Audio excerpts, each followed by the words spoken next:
Welcome back to the Top 4 podcast. My name is Peter. I'm an Arsenal FC fan. I'm joined by Oscar, a Chelsea fan. Damak Chelsea, man.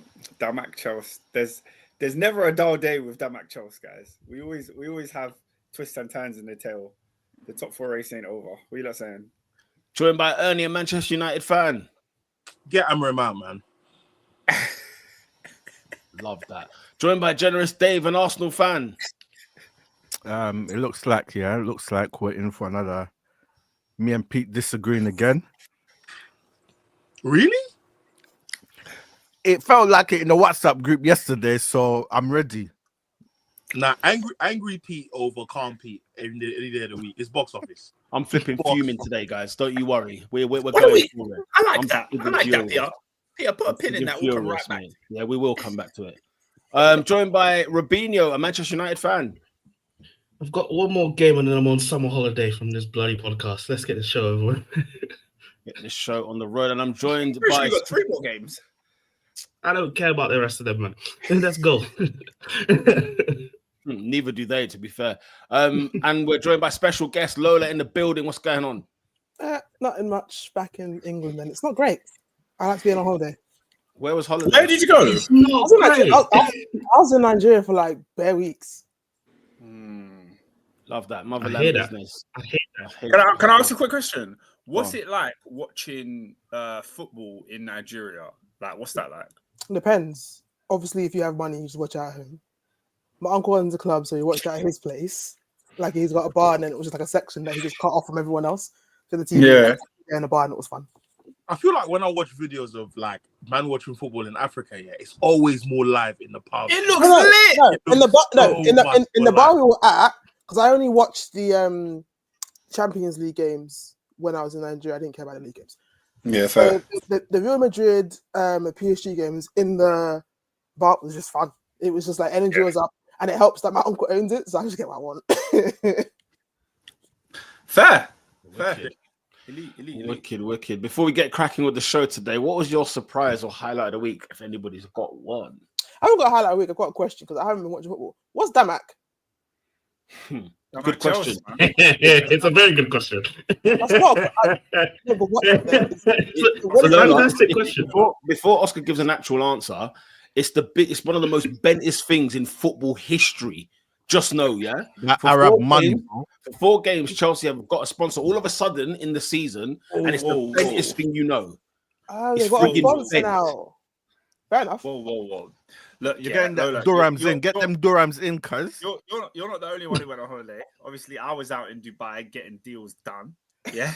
So the deals that I got done was Chelsea have a new sponsor. It's called Damak. They're sponsoring Chelsea. They're building some hotels that are going to be sponsored by Chelsea out in the United Arab Emirates. I'd advise all of you to get out there. It's beautiful this time of year. Just go, enjoy yourselves, and don't worry.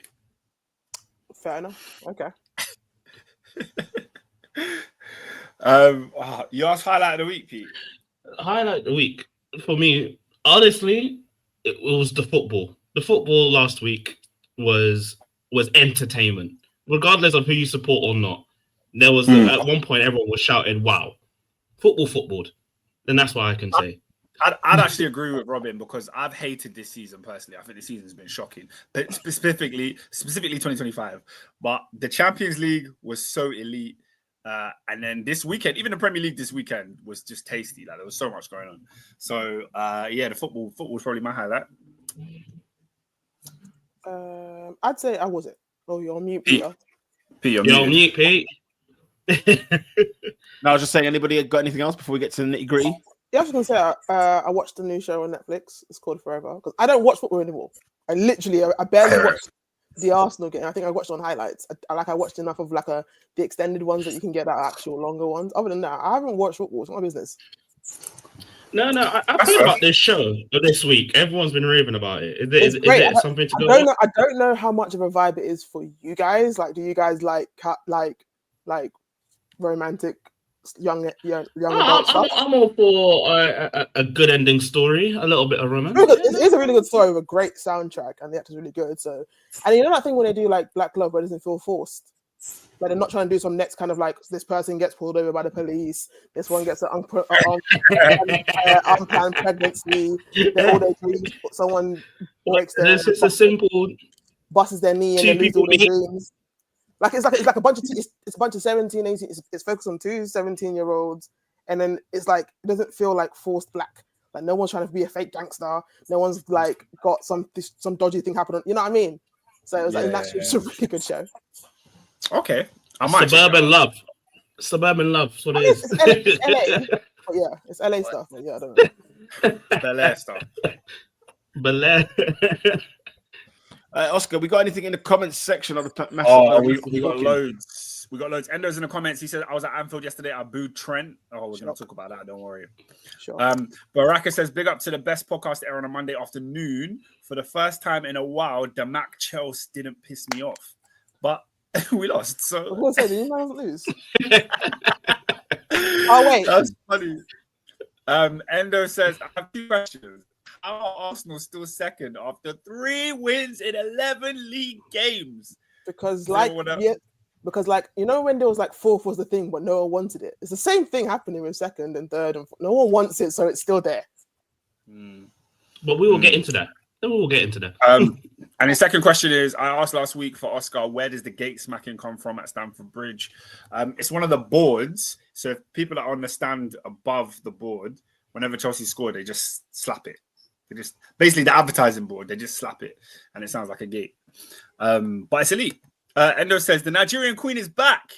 She was eating hella egusis. I mean, spell it right, my guy. If you're going to put it, spell it right. I don't know what that is. It's great soup. It's great soup. Spell it right. Question of the day: what non-prem team has the worst fan base? Probably Millwall. I think that's the same answer. I think that's a universal one. It is Millwall. That's easy. Yeah, that's easy. Also, I think Madrid's a close second because they're annoying. But Millwall. Endo says I can't watch football in Africa because I'm scared. Oh my goodness me! Go away! Get out of here, man. Question of the day: most overrated player of all time. For me, it's between R9 and Dino. I'm gonna go Thomas Muller. What's he been waiting on Thomas Muller? He's the most overrated player. Waiting on Thomas Muller. I'm trying to say why You is know how Ronaldinho angry at Oscar when he said R9 and Dino. You know what I mean? Like I ignored him because what he said, what Nat said was so tomfoolery. I didn't want to address that. But do you know what? yeah, I didn't even read it properly. R9 and Dino. But do you know what? Because overrated does not mean bad. It just means people rate them higher. All right, cool. I got one then.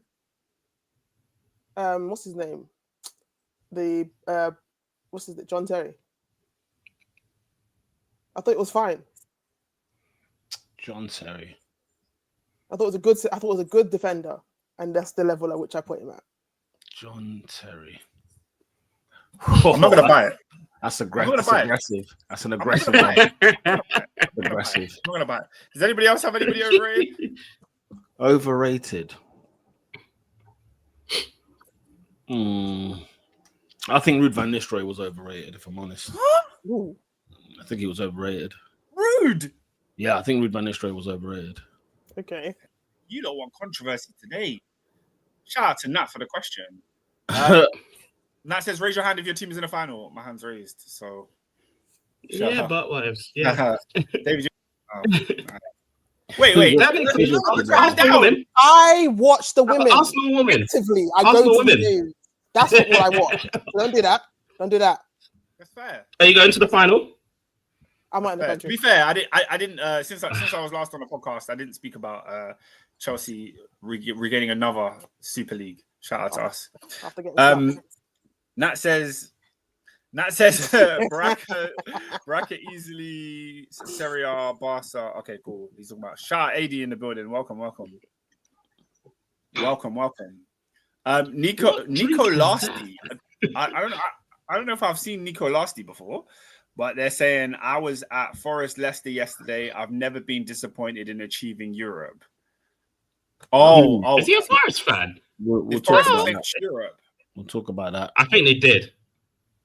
Baraka welcome, says, Nico. Welcome. Congratulations on your graduation, Baraka. Big up you. And then Nat says, "Name me one Bad Boy R9 season post 2000." No, but you've added caveats again. Why are you caveating stuff? Why are you caveating it? Why Why are you caveating it? So he said he's based on what? Okay, That's a lot of years, bro. Sam Lewis says Lukaku. I think Lukaku's one of the most overrated strikers of all time, personally. I mean, sorry, underrated. I was going to say at max he's like just rated. At max he's actually quite underrated in certain aspects as well. No one overrates Lukaku, which is no one. Yeah, I don't think he's overrated, if I'm honest. They're even rated. He's not talked about as like one of the best strikers or anything of that nature. In fact, he put up numbers. He'll put up like decent, at minimum, decent numbers and get rinsed for it. Others will do that at their best and get praised for it. So you can't really say he's overrated. All right, Pete. We had a talk. We had a talk off air about where to go because I feel like every one of our teams has a poignant story to discuss. But where are you taking us first? I think it's only right. I mean, this podcast was meant to be quite like a European special, talking about what took place over the midweek, talking about teams being in the final and everything like that. But I'm sorry, after what took place at Anfield, I think it's only right that we start things off there, right? Where Liverpool 2, Arsenal 2, in what I could only describe, and I think later on in life, we will look back at this fixture and look back at this moment and realize, flipping hell, this actually happened. Like what we're going to discuss actually took place. I mean, I guess I'll start with Lola and get your thoughts really on the entire sort of, you know, the match. You can be brief in terms of like what you felt during the game and everything else like that. But there was also something quite interesting afterwards that I want you to touch on regarding Mikel Arteta's post-match interview and just the sheer performance basically from the team. Lola, kick us off. If we talk about the game itself, I think it can just be summed up in simple. Horrible in the first half, woke up in the second half, another red card, didn't lose. In a game, I kind of rubbed off just like rubbish and said, we'll probably lose it. I assumed we'd lose, just based on like emotions, form. Liverpool got slapped the game before, so it's like they weren't going to do it twice in a row. So in my head, just like everything just pointed to a loss, especially when you see the quickness of their two goals. So there's that. Certain players were better. Certain players were kind of whatever. It was more or less just the kind of like, I think the second half they just took it as like, don't embarrass yourselves because you already have. So just kind of be normal for like play football. And again, and when I rewatched certain highlights of it, because I didn't fully watch the game because I stopped caring about football. But like when I watched certain parts of it, the second half was like we started off fast. We got some good goals. We got some chances. Odegaard is shooting. Martinelli is making runs. Certain things are kind of obvious because like Martinelli has always been an inside forward as opposed to a winger, and of course it will take being out of everything for them to realize that, and then let him actually just kind of run in the centre more. So it's just all of a bit of like a whatever. So yeah, I mean, I didn't really I don't listen to Arteta post not because like I vindictively hate him. I don't listen to presses in the general. They kind of all give me a bit of a negative energy just in overall. So I don't really actually listen to that. I don't actually know what he said. I don't actively give a crap, to be honest. The game finished. It was calm. Martinelli scored. Odegaard is shooting again. Such is such. What I will say though, it kind of adds to this whole thing. Some Liverpool fans, this is not about Trent, by the way, but some Liverpool fans, they've got this weird, small, like slight complex where it's like, you're very clearly have been the best team in the league, but it's like their fans are like dying for like, what's the word? Acceptance or vindication. I don't know what it is, but like this, the clinging on to the smallest things or making narratives out of things that don't really need to, like, you're better, it's fine. The MLS thing about him not clapping, he clapped. What he wanted him to do, praise dance for you, like he clapped. But a lot of their fan base have turned it into he hasn't clapped for them and is like going for him for that. He got a yellow card versus Salah, but for the most of the game, for what I saw, he had a very good game against Salah. But then that bit is the yellow card is now turned into MLS being crap, and it's just certain things like the whole Konate clearly fouling, all these players clearly fouling, swap it, and it's like it's just a weird thing. It's like you guys are very clearly have been the best team in the league all season, but it's like the fans are so hungry and just desperate for everyone else to kind of, with their chest, like say, like Lord Liverpool. It's like they're not going to, so there's no point in trying to force it. So just enjoy what it is. You're on mute, dude. You're on mute. Everyone is muted, guys. Speak up. I was saying AD unmuted, and it seemed like he had a rebuttal there. He seemed like he came in ready to respond to that. Did you have anything? Did you have anything to say? No, do you know what it is? Yeah, I do think some Liverpool fans have a superiority complex. But do you know where that comes from? 2020, we were like 20 points clear in March. And people call it, it's the COVID League, it's the COVID League. Have the audacity to call it that, right? We've obliterated the league this season. Whooped it. We're hearing PGML agendas. We're hearing it's the worst league ever. And then I'm seeing some disrespectful little delinquent not clapping. You better damn clap. Because it's never too plenty, number 20. Yeah, go on. You see what AD just did though? They're spreading a narrative that didn't actually happen.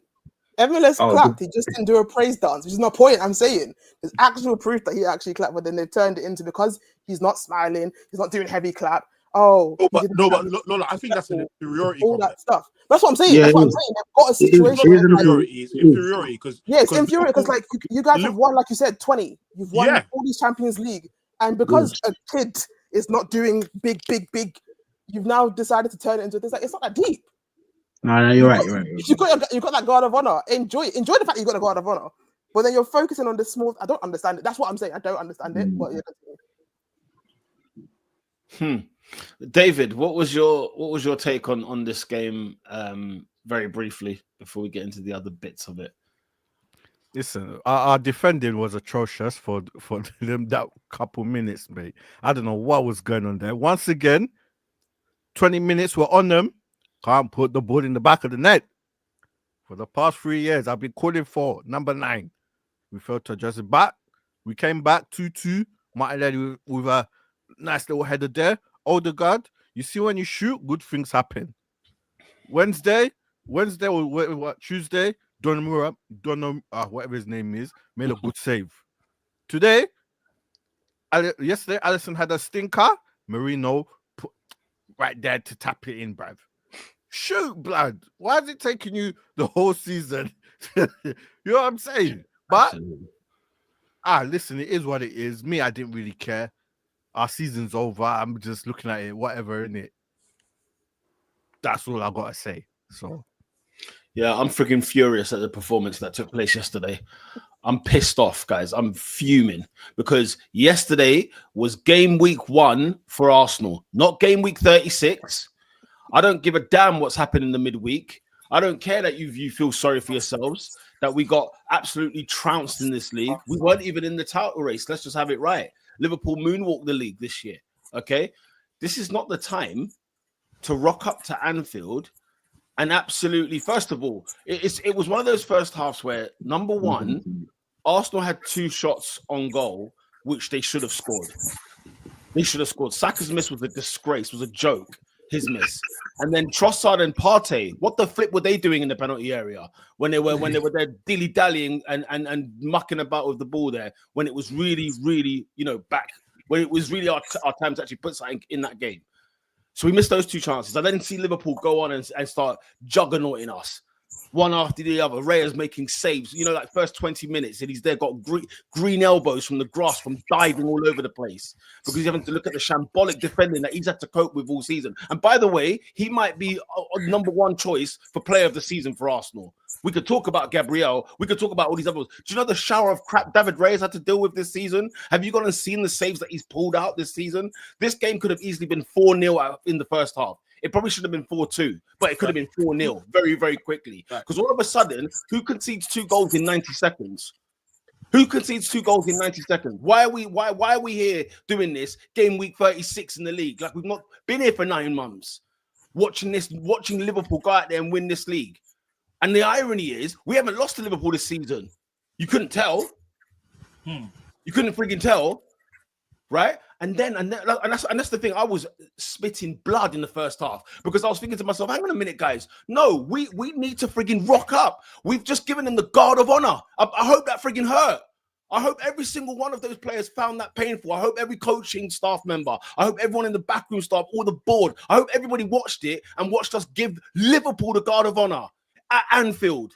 For goodness sake, their first home game since they won the league, right? After they trounced Tottenham Hotspur a couple of weeks back. We rock up there, giving them a clap, okay? And then what did we do in the first 25 minutes? It was a disgrace. A disgrace. It was an absolute joke. Absolute joke. I was spitting blood. Then the first half, what I'm seeing now, from what I gather in hindsight, second half performance, is that Mikel Arteta lost his nut in that dressing room. That's a man who grabbed the board, who grabbed the tactics board, smashed it all over the dressing room. I know for a fact Arsenal's got a fine coming because they've done damage in that away dressing room. I know that for a fact. So the fact that something kicked off in that halftime, I'm so glad. Because you know what I was thinking to myself over the past week? I was thinking to myself, has Mikel, you know, like what kind of made me sort of turn with Mikel in terms of turn into in the good way, was watching that All or Nothing documentary. I saw a fan in there. I saw a fan like me who was pissed off at stupid, piss poor performances, getting beat up by Everton, getting beat up by Burnley, getting beat up by all these dead teams, right? And then I'm from what it looks like, I think I got All or Nothing Mikel Arteta post-match. Let me tell you something, Mikel. Too late! Too friggin' late. Wow. Too late. Because on one hand, I was so delighted. You lot saw me on the chat. I was like, finally, he's friggin' talking and he's sticking it on these guys, right? Too friggin' late. Because was this there in January? Was this there in the middle of the season? Yeah. Was this there when the league was falling away from us? Right before our eyes? When we're drawing with Villa, losing at home to West Ham? Was it there? Was it actually there? That's what I want to know. The guy looked like he wanted to box the reporter. Okay, only because she was female, he didn't touch her. Yeah, right.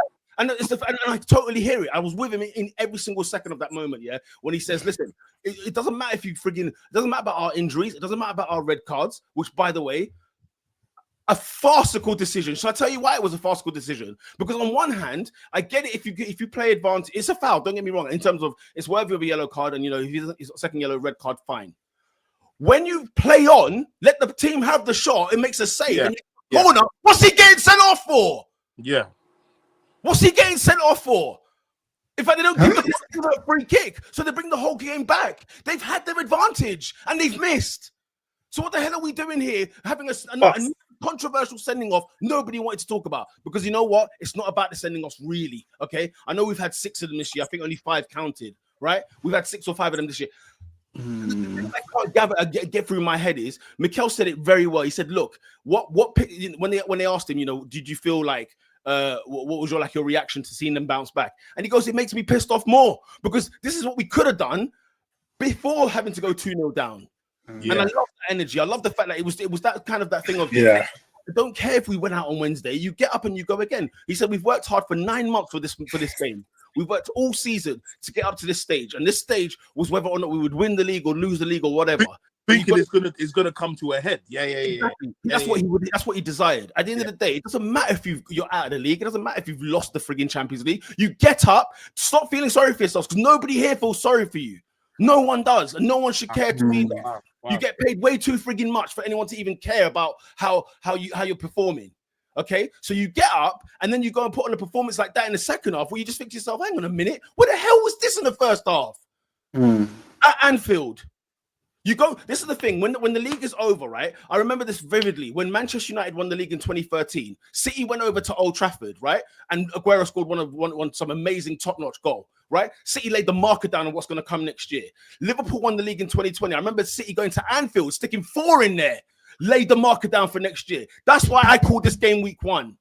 Because you go to Anfield and you say to Liverpool, okay, you know what? We have to stand there with our tail between our legs, clapping you on the field at Anfield.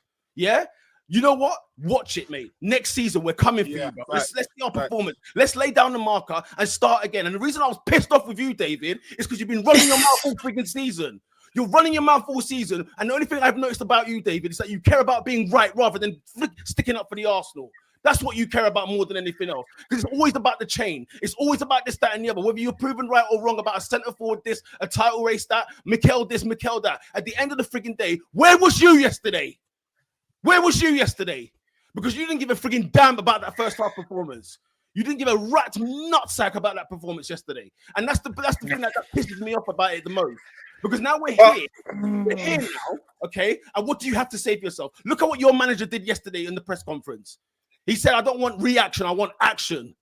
That's the sort of stuff he was coming out with. And it doesn't absolve him from this. Because you know what, Mikel? It's your frigging fault we're here. You're the reason this is where we are this season. You're the reason why my bench had Jack Henry Francis, Nathan Butler Oyedeji, Ethan Wanyeri, Raheem Sterling. You're the reason for it. Facts. You're the reason Facts. why we got 60 plus points. 60 in May. In May, we've got 60 plus points. You're the reason for that. You're the reason why Liverpool have gone and won the league by 15 frigging points. 15. There's no title race at 15. Right. Okay? You're the reason why we don't have a centre forward, for God's sake. You're the reason we have two central midfielders playing as strikers for the Arsenal. So let's not throw the team under the bus game week 36. Let's not do that now.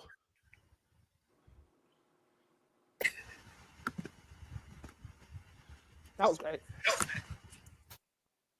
Wow. It's a disgrace. They've been a disgrace this season. This entire season was a joke. It was a joke. 18 January pissed me right off. January. When we go there with Gabriel Jesus down, Havertz down, Saka down, who comes in the window? No one. And you want to talk about flipping standards. Get the flip out of my face, man. That's why I said I'm done with the talking, with his talking in the presser, where the best team went out of the Champions League. Are you mad? What's he talking about? Yeah, that was crazy. What's he talking about? That was crazy. Statistically, we're the best side in the Champions League. What are you talking about? What are you talking about? How is the best team that's gone out in the semi-finals the best team in the Champions League? Less goals than PSG. Less shots on goal. Yeah. What's he talking about? They scored twice in Paris and once at the Emirates. They've got 3 goals in the 2 legs. Wow.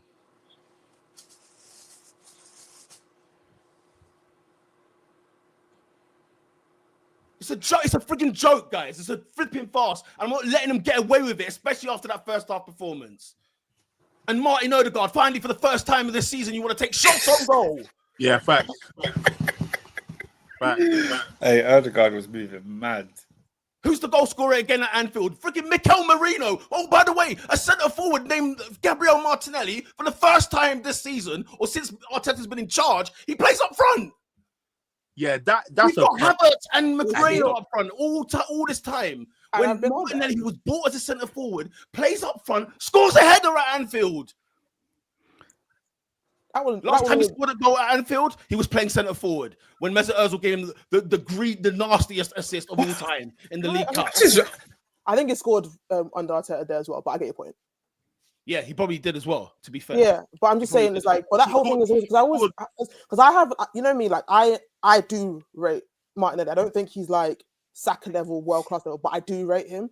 But my argument has always been, one of my things has always been, when people get mad at him for being like an poor 1v1 or whatever ISO on the wing, my argument, generally speaking, for the most part, is always like, I don't get mad at players for doing things they can't do. He can't do certain things. It just is what it is. But what he can have shown that he can do since he's been at Arsenal is he likes running behind. He's kind of a first time kind of just shoot and see what happens kind of vibe. He can head the ball and he's fairly good when he goes central. But bar the first kind of season under Arteta, they've just shoved him to the wing as if he's a winger just because he's quick. People get mad. He does the same thing, that shimmy kind of thing, and he tries to like just run to the byline. And people get mad at it. And I just don't get mad at it, mainly because you can't ask someone who has never shown you that the ability to do something and then get mad when they can't do it. He's never shown it to you. So why are you mad at it? This is not me pretending like, by the way, that we should there's some kind of second coming for next season. I'm just explaining my point about it. Like, he has shown what he's good at. Kind of central, a guy who likes to shoot, give him the ball in behind, but we rarely do it. Like they'll show the clip or that clip of like Odegaard or not Odegaard, whoever was on the ball, I forget who was there, when he made that run centrally to go in behind and no one passed in the ball. By the time the pass was offside. I know no one's going to do it, but if you were to see any of the older games from this season before, he makes that run consistently, by the way. He's fairly good for the most part at bending his running behind from the central, and no one ever passes it in behind. More time it tends to be Gabriel who does it for like a long thing, but generally speaking, we don't do it. And this also comes back to the fact that Arteta has a certain way of doing things. He has a certain way of doing things, and he won't break it until like something is over. So again, like I said, I didn't listen to the press conference. I never do, and that's just like a thing. I think I stopped listening years ago when he just kind of lies or gets gassed later. But Arteta has a habit of doing this when something is kind of obvious that he should do when we're in a tough patch, he won't do it. But the second we're out of something or things are done, is now when you see the change will happen. You can take it back to before when Saliba got injured and it was Holding there, and Arteta wanted to play Holding as if it was still Saliba. And it was only until we were out of the race that I think we eventually finally used Kivior there. And it's like, oh yeah, he's actually a good centre-back. Why did it take so long to use him? And it happens often. Someone goes down, but he doesn't change anything until after the fact that nothing else happens from it. It happens all the time.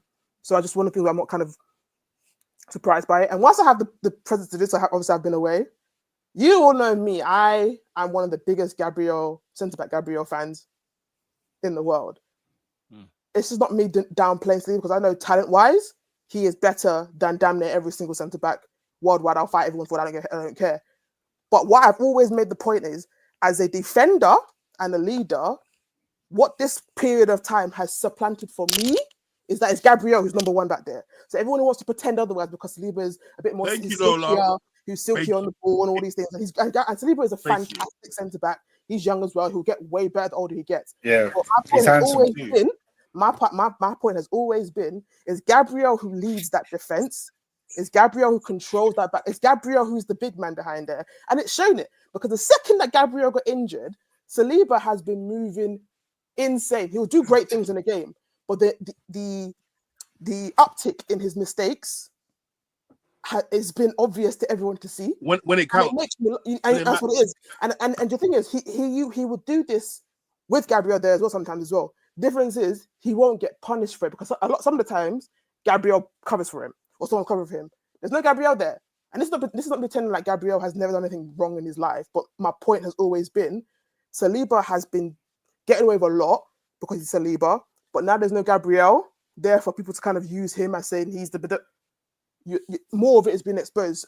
This is like a lesson for him to figure out how to now grow faster for like next season and all that stuff. Your guy is not there for a while.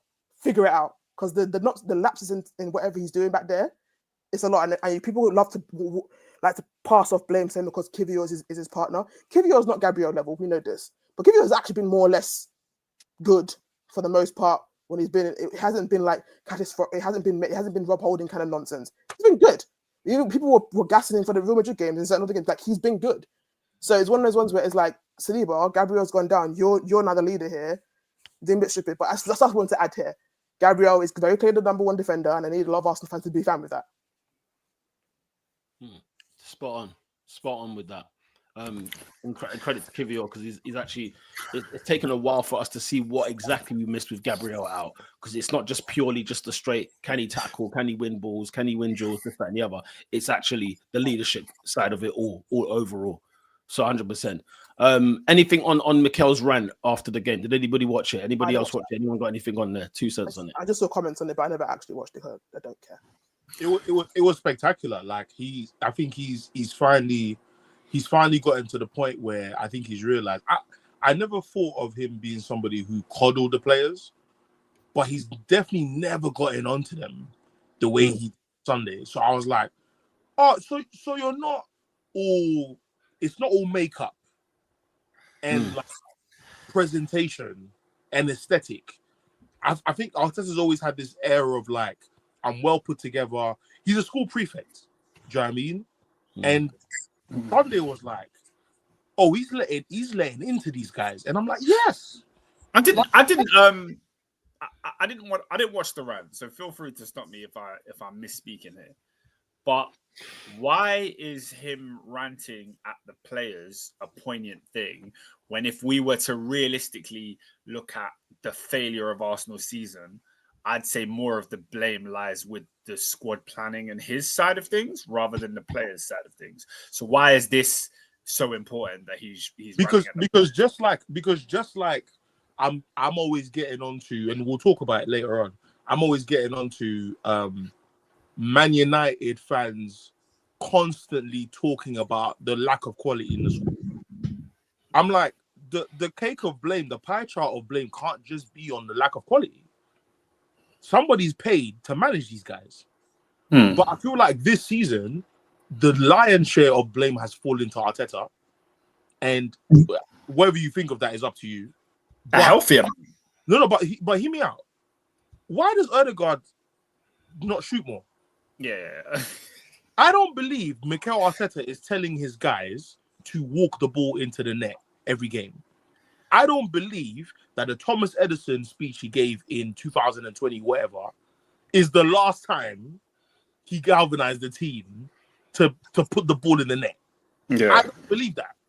I don't believe 2023, the World Cup year, is the last time Arteta got these guys to think about, like, yo, this season can be won. They finished 2 points behind City last year. So it was kind of like you need the arm around the shoulder from Fergie, and you need the football heritage speech from the same manager.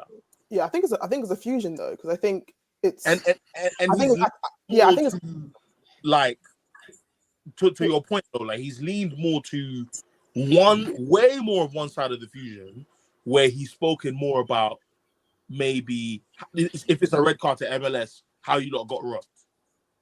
And for me, there is always there's always a time and place for certain things. But I'm like, bro, these guys are, like Peter saying, these guys are paid handsomely to walk into a semi-final of a game against PSG and decide that the game you want to carry on your nonsense of missing in front of goal, of silly mistakes by Saliba.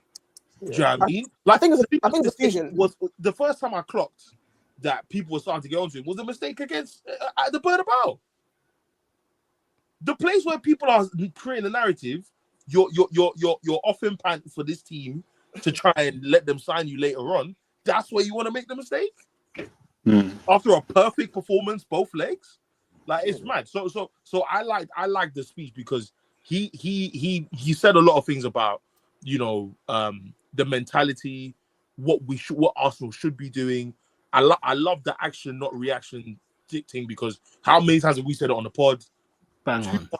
Too much of making things happen after the fact.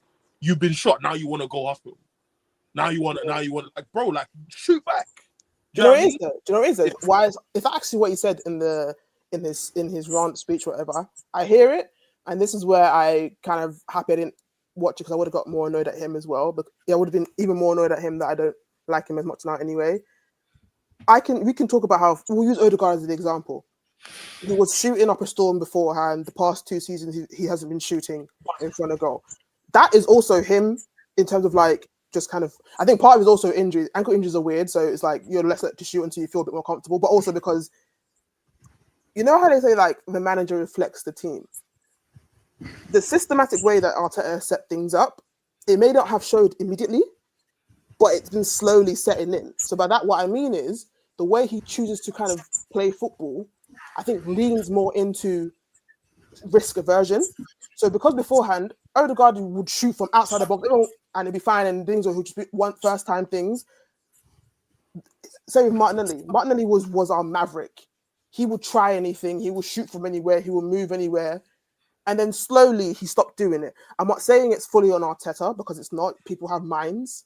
But when they say your manager reflects your team, the more time is here and the more time he gets more risk averse, it will seep into the players, because a lot of the players don't do what they used to do as opposed to, and it's like, so, and obviously, and that's what leads to a lot of the things where it's like, when you've got nothing else to lose, you might just try anything. And also why I'm kind of more annoyed, if that's what he said in his speech, because I've always been on the thing, that Arteta's a coward. It showed extra to me the back end of the season, because it's like, I'll take the PSG game for example. They were going to enlist whatever. I'm not saying Arteta has to be a carbon copy of Wenger, but one of the things with Wenger was, if you know you're going to lose or you're losing, why are you still being conservative? You are out. Doesn't matter if you now concede 2 more goals, you're out anyway. What does it matter? He's in the fact that he made either like for like subs or subs were in the time frame. It's like, what's it matter now? 80th, 90th minute. Why are you subbing people on now? And the subs he made, you still had Ethan there. I'm not saying that Sterling is king, but I'd rather have players who are attack minded than not. He could fall over on his feet, but I'd still understand why you put him on the pitch. The fact Ethan hasn't touched pitch in bare games or has for 5 minutes is a problem. The lack of again, Sterling is there. You brought him in. You kept him here. You didn't send him back in January. Use what you got in it. You can't complain about having throw the kitchen sink. That's what you need to do. Even if he wants to go for like for like or whatever. Calafiori sub, I got the Ben White sub. I was like, you've got Tierney there. Tierney's whole thing is that he's very kind of straight night. He will cross every single time and he'll go in the box, and he's very consistent about it. Same with Zinchenko. The type of player he is more of a chance creator. He takes some shots. You get what I mean? When I was like, you had the opportunity to just say Party, get off the pitch, take a centre back off the pitch. You know what I mean? You're losing anyway, so just go. And this is not like a first time. His cowardice has seeped in this team, and that's my thing about it. Yeah, I hate the fact he doesn't change anything. I hate the fact that he doesn't do anything at all different when the game's not going our way. You got a game plan, okay, it doesn't quite going according to plan, change it up. It's the semi-final of a Champions League, for goodness sake. I was saying all week, I think that I would have played Nwaneri in the second leg. But Nwaneri's clearly got nudes of him. He's clearly got nudes of him because he's not kicked a ball, Ernest. And when he has, he comes off on the 88. The hell is going on over there? The hell is going on over there? I don't think that's how the saying goes. I think it's the opposite. Oh, I don't care how it goes. The fact of the matter is, he doesn't use what he's got. He doesn't change it up. But you know what? We got given this 22-man squad where you are supposed to register 25. This is what you get. This is what you get. And at the end of the day, as much as not using all 25 is crazy. It's a joke. I said this to you. I said it in January when they shut the door in January, and I couldn't believe we didn't do anything. That was it. That was it. That was when the season died. And then everything they've done since then, the players have bent over backwards to get to the semi-final of that Champions League. They bent over backwards to get to the semi-final of the Carabao Cup. But here we are. The season is what it is. The table doesn't lie. We've got freaking Chelsea, Man City, Newcastle freaking whining on us. What are they doing anywhere near us this season? Shouldn't be anywhere near us. I'm hearing, correct me if I'm wrong, I'm hearing certain man, right? I'm hearing Chelsea. I hear Chelsea have got 18 wins. We've got 18 wins. I hear Villa's got 18 wins. I hear Villa's got 18 wins. I hear Forest has got 18 wins, right? I'm hearing Newcastle's got 20 wins. Man City's got 19 wins. What? So at the end of the day, if we finish second, if we actually finish second this season, I will shake every player, every squad player, every player in that squad. I'm shaking their hand come the end of the season. Because they didn't deserve to be dealt with those cards this season. But my God, but what they did at Anfield was an effing disgrace. They're not getting away with it. They're not getting away with that. AD, Trent Alexander-Arnold getting booed coming on the pitch. Your thoughts? You know what, yeah? As much as I've not necessarily liked how this whole transfer saga has unraveled, I didn't feel comfortable with him getting booed, you know. I can't even lie to you. It felt okay. I can maybe understand booing him coming onto the field, even though I don't necessarily agree with it. But booing his every touch felt wrong, if I'm being perfectly honest.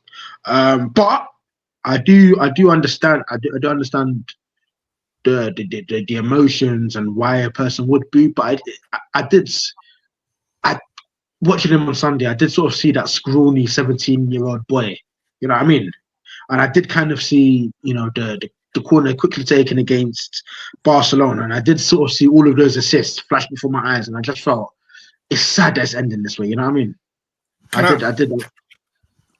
Yeah, go on.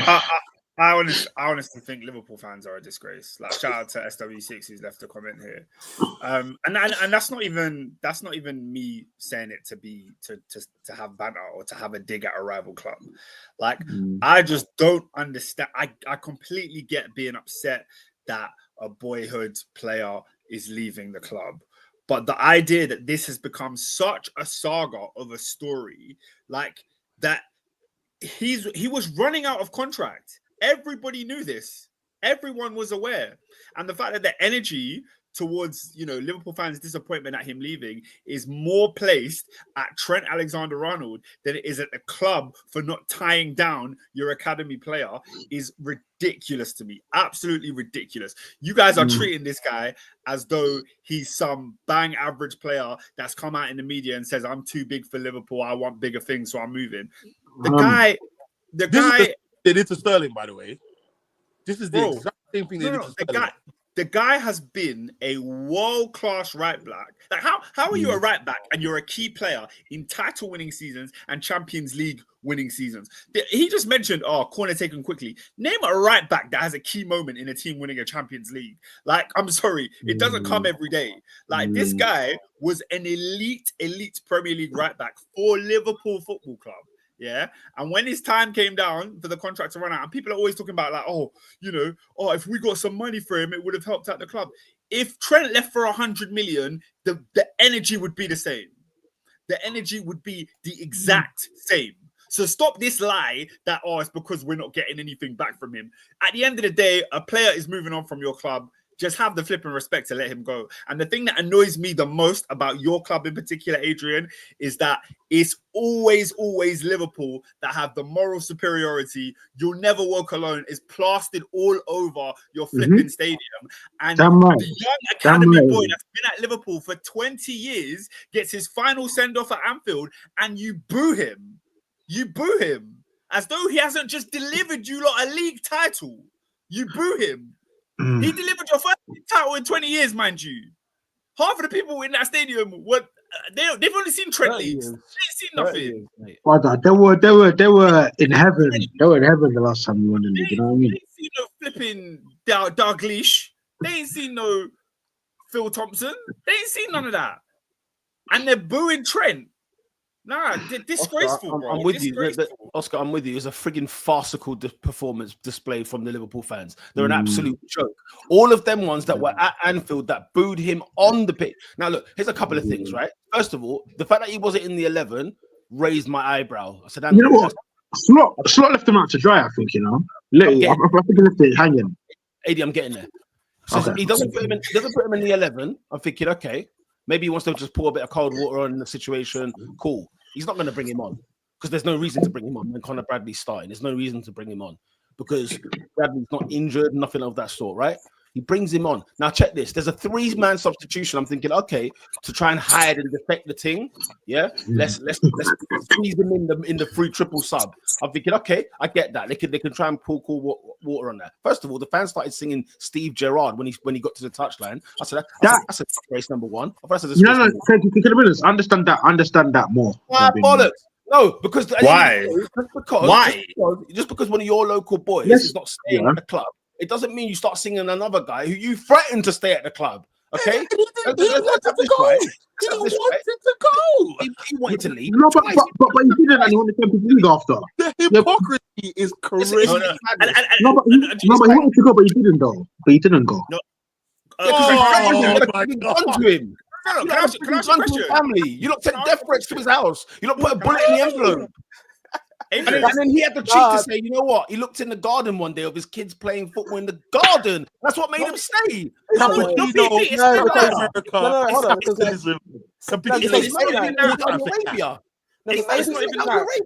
AD saying that he didn't leave though is like saying, someone who's gone out their way to I'm going to go very dark, by the way.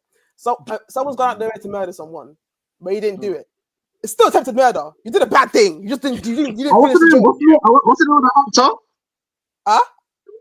Do you remember when John Barnes was bigging up that guy, the white guy? Because you remember he went out looking for a black man.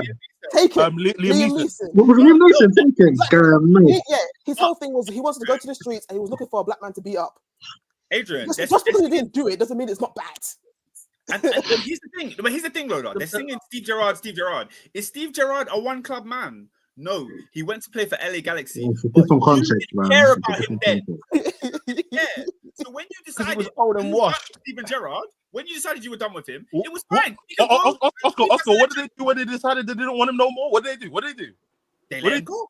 They They let let him. They clapped him off. They clapped him up. Stoke City gave him a goal on the last day. They let him run through and score. That's how we treated Steven Gerrard on the way out. Stoke scored 6 that day as well. They let Here's the Steven thing. Gerrard get one. They say, "Yo, get one, Unc." We're going to give you one. Get one.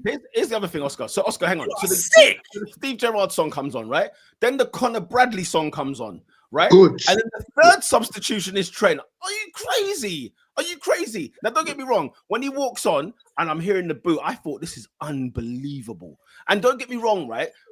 I feel because AD wouldn't be one of those guys who booed there, so I do feel for him in this sense. Yeah. And the thing is, I know exactly what that feels like because I've watched my own players who have been there, not even that long, not as long as Trent, not even like Len boys, but I've had players at my club who've gone across the road and played for teams in Manchester, gone and played for like direct rivals. My man's going to Madrid. He's going to be out of sight, out of mind, right? The fact that they're booing him when he's in a Liverpool shirt, they're booing their own side. Yeah, that's true. That's true. The thing is, That's true.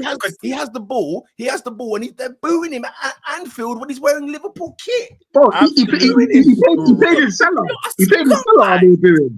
Understand? He sent, and you know what happened afterwards? He did 2 glorious footballs. Yeah, he sent 2 glorious balls down the pitch. You know what happened when it came to the free kick? They started clapping him because they just thought, you know what? Even then, they came to sides, innit? And I think some of them literally afterwards were like, do you know what? This is a freaking joke what we're doing here, right? The socialist club, the moral club, as Oscar has called them earlier, right? That they're booing Party out the building all of a sudden. I've not heard Party get a booth in ages. All of a sudden, he was a freaking villain, like he done something yesterday. Always the Right? victim. I was thinking to myself, this is being ridiculous. Always the victim.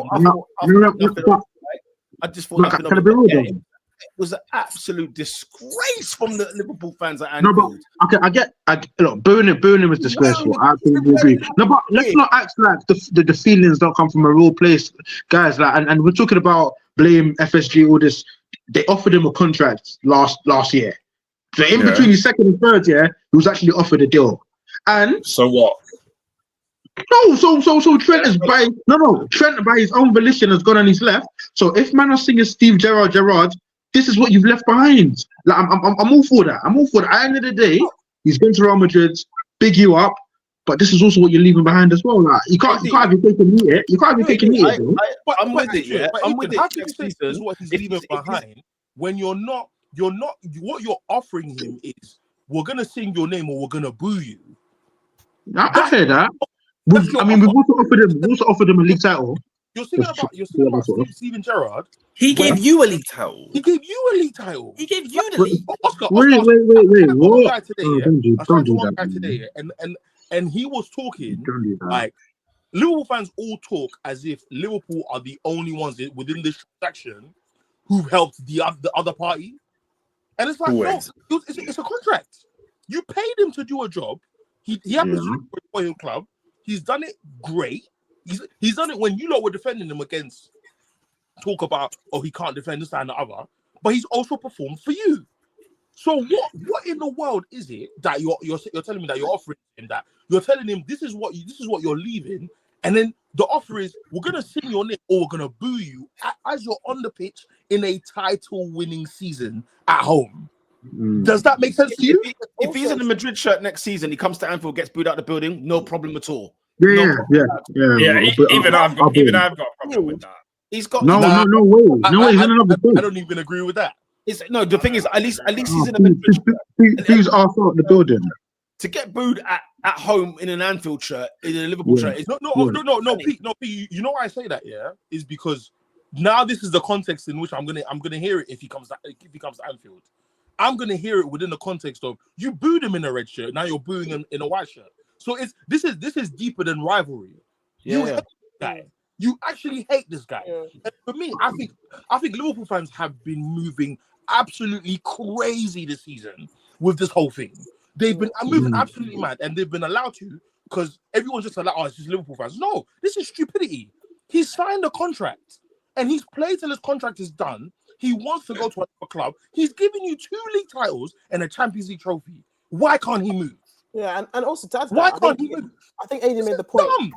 I think AD made the point about how Liverpool offered him a new contract. Was it the season last season or the one before that? But the argument again why it's looking like just you have to, the energy needs to be stronger towards the club because everyone has been saying it now. If some of your best players is that the energy I'm going to have when it comes to, obviously they're not the same thing because they weren't academy guys, but like Saka and Saliba and Gabriel, a lot of them are like on their final 2 seasons. The club, it's their job. We can talk about how the player was. It's you've got specific people whose only job is to ensure set players get a contract for what's going on. We could talk about how Trent signed a 4-year contract. He could have signed longer. They couldn't get that done. My point is, Liverpool fans also were aware that he signed a 4-year contract, meaning you knew what was happening. So the argument about how they were going to offer him a new contract, he didn't sign it. Cool, which means you had 2 seasons to prepare yourself for the fact that he's leaving on the free because these men haven't given him a sign. He didn't sign it then. He didn't sign the season before. He hasn't signed the new contract. He signed it's a 4-year thing happening. So the whole kind of energy of like, oh, it feels like, oh, so what's going on? And it's like the fact that you knew that he was offered a new contract, didn't sign it a couple seasons ago or even last season. This was a writing on the wall, and he could have down tools. No. He could have down tools. Like he knew what's going on. Maybe he didn't get offered the right thing he wanted, or he just wanted a new change. This was coming. That's why I'm looking at it like that. Like obviously there's emotion to it. So I've never really. I wouldn't be like mad if like Liverpool fans were like going overboard of like being this is a but the level at which it kind of switched was a madness. It's like crazy. And this is also why I understand why when he scored a couple of games, I don't know when it was. Me and Gabe have been playing my head. When he scored and he lost his mind, the shirt came off. I knew for a fact, by the way, that didn't mean he was signing a contract. It was. But even that, come on, guys, even that was too much, man. No. Hear what I'm saying when it comes because the same way Liverpool fans, he's playing the game as well, man. The same way that Liverpool fans are allowed to have emotions, so are the players. I knew for a fact that didn't mean I'm not signing a contract. That was a combination of yes, he knew what he was doing in terms of trying to get people on side so they can chill him out for a while, but also the man was probably like saying, I've been getting slaps from here, there, everywhere, not from rivals, but from my own man. So he scored and he was gassed. That was literally what it was. It wasn't a new contract. It wasn't. He was gassed. Energy over talk. Sometimes that can be a thing. Like it looks well as well. It's like, oh yeah, I can make them happy for a bit, which also not bad. No, he was gassed about it, and you man were moving mad now. You knew he was going. You can love your boyhood club and celebrate. Yeah, that's what I'm saying. He moved like a guy who's. He's like that read to me as like, I'm trying to leave you guys at the best possible kind of level. We'll win the league, but I'm trying to give you great memories before I go. And it's like the Liverpool fans were like, they kind of tricked themselves into thinking that meant he was staying, which was like silly from you, man. That wasn't me. Like, you guys got into your own feelings about that. He was trying to do the best thing possible. It's like, I'm definitely leaving on a free. So what I'm going to do until the end, until I go, is try and give these guys game after game of being levels, being happy, being up, being before I cut. And that's what I'm saying. I don't subscribe to that, man. Personally, I don't subscribe to that. You don't celebrate like that, and then 4 days later announce you're leaving in the video. Like that. Wait, what? It's ridiculous. Come on, guys. It's ridiculous, man. How is it ridiculous? Come on, guys. I'm not like discrediting your thought. I'm genuinely confused as to why it's ridiculous. For me, I see as because he knows how it looks. No. I know. I'm saying, bro, he's closing in on a league title. I know he's not stupid. I know he's not stupid. So I'm not saying that he's oblivious to the fact that it also looks great. I'm just saying you can't take like the way people talk about homegrown players who are like at clubs where they grew up in. You can't give them this whole thing. They definitely love the club, and then in the moment where they're kind of showing it, you take it away. You can tell me that he definitely knew about it. He did know how it looks, but also, like you said, he's a scouser. This has been there for like 2 decades plus. Emotion came into that as well. That's why the fans are so angry. No, but they can be angry, but they're not moving as if he's killed someone. That's what I'm saying. Let's move on from this. Yeah, the only closing thing I'll say on this is 2 things. It distracted the match because Liverpool wet the bed after that substitution. And Andy Robertson. It makes the whole situation look even worse because Andy Robertson literally was like, it was almost like a love letter to the guy post-match, and the fact that all the players actually still love him. They all Suprise was begging the cop, Konate as well. You know what I'm saying? They all loved him. So it was kind of like the players kind of unified not against the fans, but unified for Trent and almost Yeah, was like, yeah. "This is our boy still. It was He's our boy definitely- until May. He's definitely. our boy until May, and you don't better start freaking get your finger out, start backing him until then." Because I'm hearing like they're debating whether to bring him on the parade or not. They're debating whether or not to, you know what I mean? That's like, can't be That's ridiculous. Yeah, that's ridiculous. Can you imagine if that's coming from like the Liverpool Echo and stuff like that. It's not like official stuff, but it's just like, you know, that's the talk in Merseyside. Can I ask you, man? Let's move on. Go on. Oscar's got a funny question. Final game of the season when Liverpool lift the trophy, Trent will be there, yeah. But if they do a parade around the city after, if you're Trent, are you going to that? Of course you are. No, I wouldn't. No, They might throw a bottle at me. They might try and shoot me. there's No, I'm- security. I was Security, man. If he's got So chest, security doesn't do so much, innit? Like the Yeah. binds is binds. no, Yeah, in my opinion, for You go. just pure bold-faced chest, show up in your shades, be like, I've helped win this. You can't stop me from celebrating it. Facts. This is my title, lah. Right. Hey, Guys, EFL business, EFL, Oh. UEL. What am I talking about? Europa League. Manchester United, Tottenham Hotspur go head to head. Doing it. Really? Yeah, we're here. We've arrived. The reason, Oscar, I'm doing this is because Robinho's got a dip, so I'll let him get his piece out.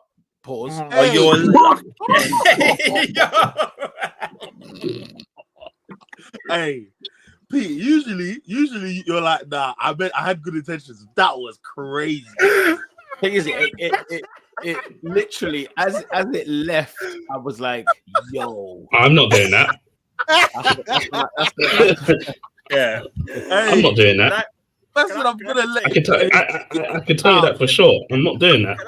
Can I just say before Robin goes, yeah, I had a busy Sunday, yeah, but I went to watch the Chelsea game, innit? So I seen the Chelsea game. Obviously, top four is big. Like, there's a lot going on. Then the Forest game, huge top four implications. Then there's the Guard of Honor with Liverpool and Arsenal and the whole red card. There was so much going on in the important games. Why I check my phone and Man United and Spurs are losing again?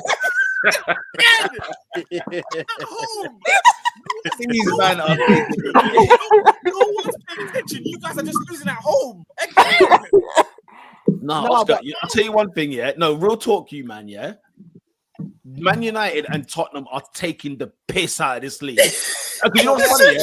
Yeah? My boy went to Old Trafford. Yeah, one of my guys, Man United fan, he was at Old Trafford on the weekend. He takes a video. I see it on the Insta. Guys, Old Trafford ran. One is out. 67,000 Manx and Midlands all in there, packed out the stadium. For them to serve this. Why did your boy go though? Listen, like, you know, he's a fan, isn't it? That's part of the drug. He's a fan.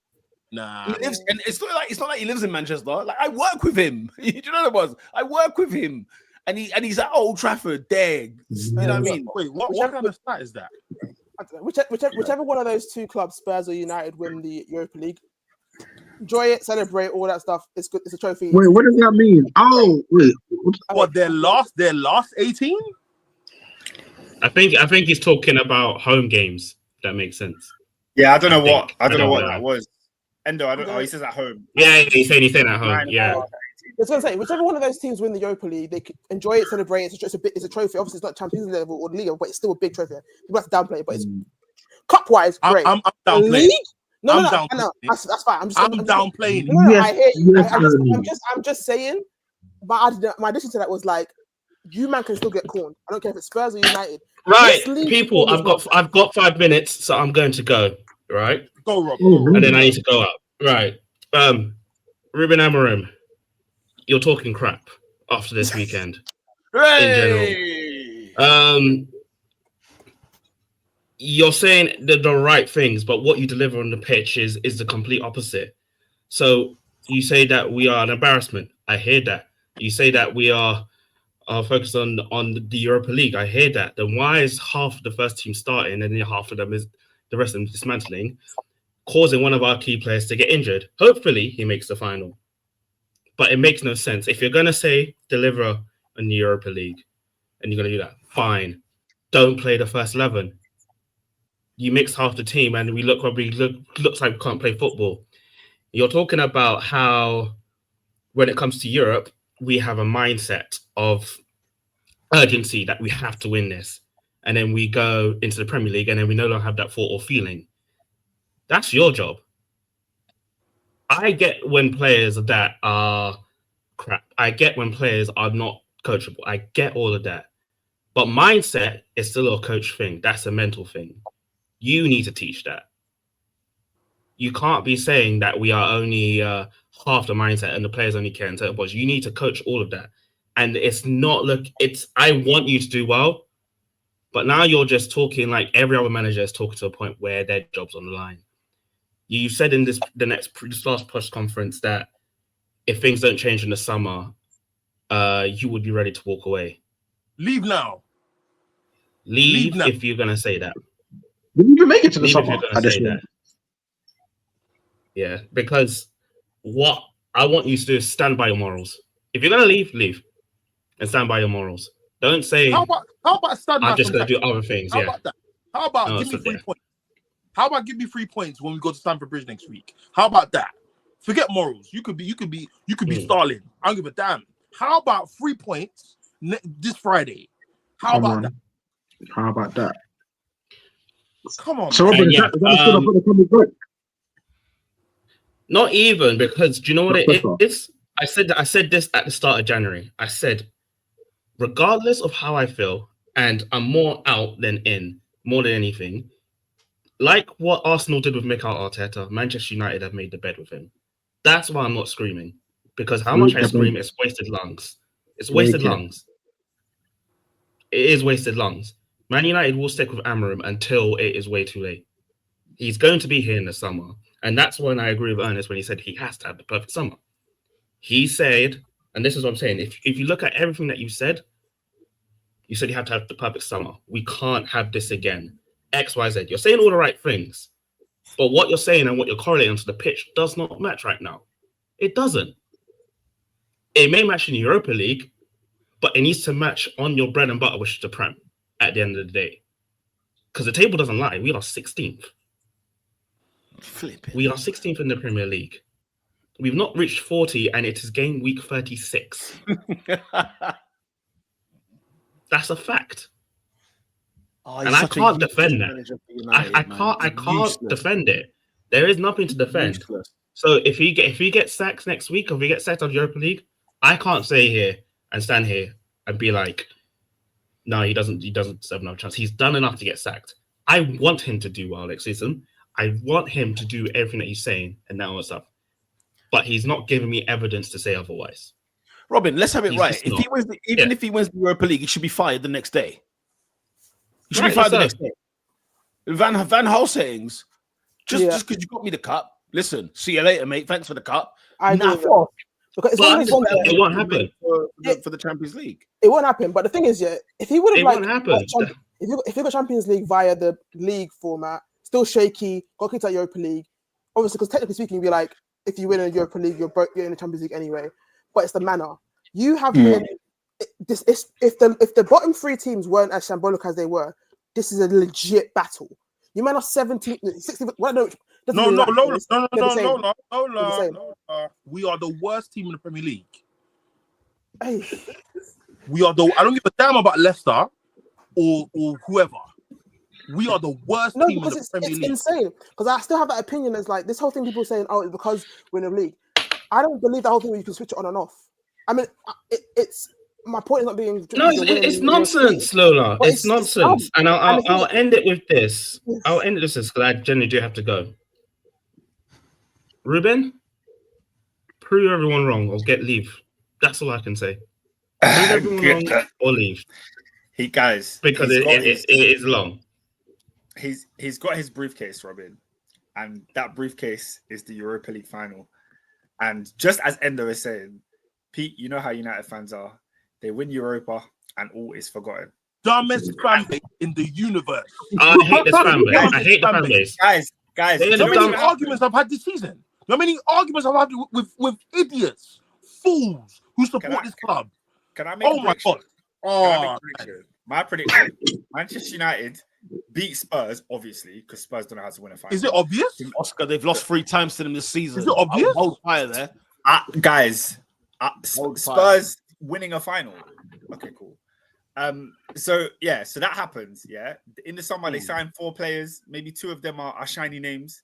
They go into the Champions League. They have a decent start into the season. In October, Robin will start a top 4 podcast singing Amarim songs. I guarantee it. I guarantee it. Whoa. They'll be third, second. They'll be second because the team beneath them hasn't played a game. So they'll be like, "Oh, Man United in the title race." Sky Sports will have a yellow bar. "Oh, Man United in the title race," and they'll be singing Amarim songs. I guarantee it. I guarantee it. Well, okay, cool, whatever. You can say what you want to say, and fine. But let's see what's the facts here. He's broken him. My God. Man said whatever. Like I said, he needs to be a perfect season. It needs to be a perfect season. Whatever. It just needs to be a perfect season next season. No, but this is what Amarin has done to him. Look what he's done to these lot. He's done it because it's more than Amarim, Lola. It is more than Amarim. It is Manchester United as a footballing constitution, whatever you want to call it. It is hell on earth at that club. He said institution. I'm just gonna. I'm petty. No, but I hear that, yeah. I'm 25 games. I'm sure we'll do a preview to the next. I'm sure we'll do a preview next week. But hand on heart, guys, who's winning this final? Man United or Tottenham? Oscar. I've already given my answer. Okay, Lola. Neutral fans have won this game. Yeah, we win either way. Oh no, it is an all or nothing game. You literally, whoever loses it is getting it all summer. So that's it. Like Spurs, it's finished. Lola, who's winning? I say, you know what is annoying? I think your house is on the line. Everyone's house is on the line. Who's winning? I think Spurs win it. I think Andrew, that's stupid. I'm getting this. No, you know what it is. Wait, hear what I'm saying. It's not because I think Spurs are a great team or that what's his name? The Australian is some great manager. But it's that talk of him winning. It's that stupid thing of him saying he wins it in the second season. It's been lingering over my head. They were kicked out time ago and they're still here. That's moments in football history, you know. It's such a great man were telling me about Bodo Glim's artificial pitch. That was Pete. And wishful thinking. Like stuff all over the pitch.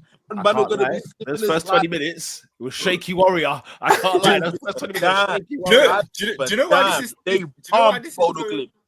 You know why this is so brilliant? Because it's like a Christopher Nolan movie, yeah. At the beginning of the season, we had that Ange interview where he says, "I always win something in my second season," and then Spurs were just crap, so everybody forgot about it. And then I didn't forget.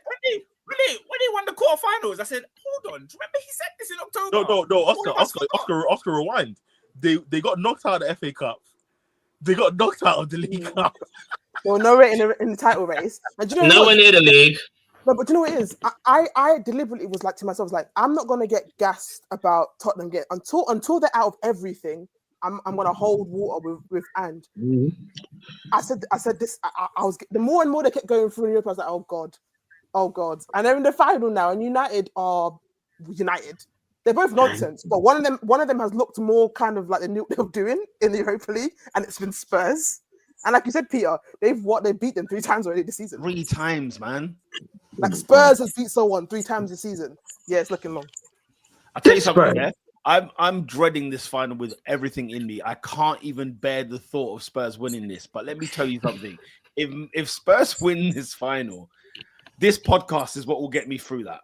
This is the podcast because at least there's 2 United guys who will be fuming. No, but also, I would never ever let Man United fans forget that they are the reason Spurs won a trophy. Oh, it's true. It'll be Spurs winning them. Out of the cowardice of me, I never wanted to phase like Spurs in a cup final. Purely because I didn't want to be the team. I didn't think we'll beat them, but I didn't want to have the chance of being the team who gave them a trophy. To be fair, I gave them their last trophy, so I can't even chat. But that's then, innit? Hey, this is the worst season I've ever experienced as a fan. It must be. All right, I'm gonna have to love you. I'm gonna have to love you and leave you and see y'all next week. But yeah, have fun with it. Ernest. And all that stuff. Have fun with the pod and all that stuff. I'll be trying watching from the sideline. Nice one, babe. Where's Man United in the league? Are they 16 or 17? Wait a second. 16th. Okay. No, but my point is, And it's Tottenham bad. It's bad for any of them. It would have been better if, like, say, if United did lose, but they were 17th. It's bad anyway. It's horrible. Even if they win the Europa League, you can still. No, but nothing salvages the season. Oh yeah, nothing does. But what I'm saying is, Nothing makes it's one thing. sweeter. No, but I hear it. You're putting whipped cream on dog poo. Oh no, I hear you. I'm just saying. You know how United, you know how the United fan base move. It's like at least they have something to cling on to if they win the Europa League. You don't win the Europa League and you're 16th. What can you do? Like, where can you hide? Not like you were 10th or 8th or 12th, like Chelsea and Arsenal had in their worst. You are 16th and you've won nothing. God in heaven. Bro, No, but guys, Tottenham have 20 defeats in the league this season. 20. God. It's more than half. Guys, It's more than half. Old Trafford was packed to the brim. To the on Sunday, brim. yeah. It was packed to the brim. And do you know who beat them? Graham Potter's West Ham. Oh my God. You know why I was packed to the brim? Why? Because kickoff was 2:15. Sun's out. You know at 2:14, West Ham were below us. Oh my God. No, I kid you not, guys. Oh. Oscar is bang on it, guys. I've seen footage of Old Trafford live at the West Ham game. It was filled to the rafters, mate. It was like WrestleMania. You lot packed it out Because you can't be serving. Most fans thought we are stinking up the joint. And Pete, But it's no one West Ham. No one was wearing a jacket. Oh, everything was red. Oh, the sun was out. Was wearing red. Bro, my guy was wearing shorts and a polo top. Cream color as well. By the way, I didn't watch. Is he playing golf? Yeah. I didn't watch it, but who did Robinson get injured? Who got injured for Man United? Euro. Oh God, who's your defenders? A serious one or? Well, he's not. He wasn't in a protective boot when he left the ground, so we're hoping that it's not serious. Boy. Wow. So is that why Amas played? But the game is legitimately next Wednesday. Yeah, the game's next Wednesday, isn't it? Can't wait. It's next Wednesday. Yeah. How do you feel about Lenny Euro this season? Obviously, young kids. I'm not. Really? I think some fans have done a lot and said that a lot of people are predicting his ceiling based off the sparks of little displays that he had.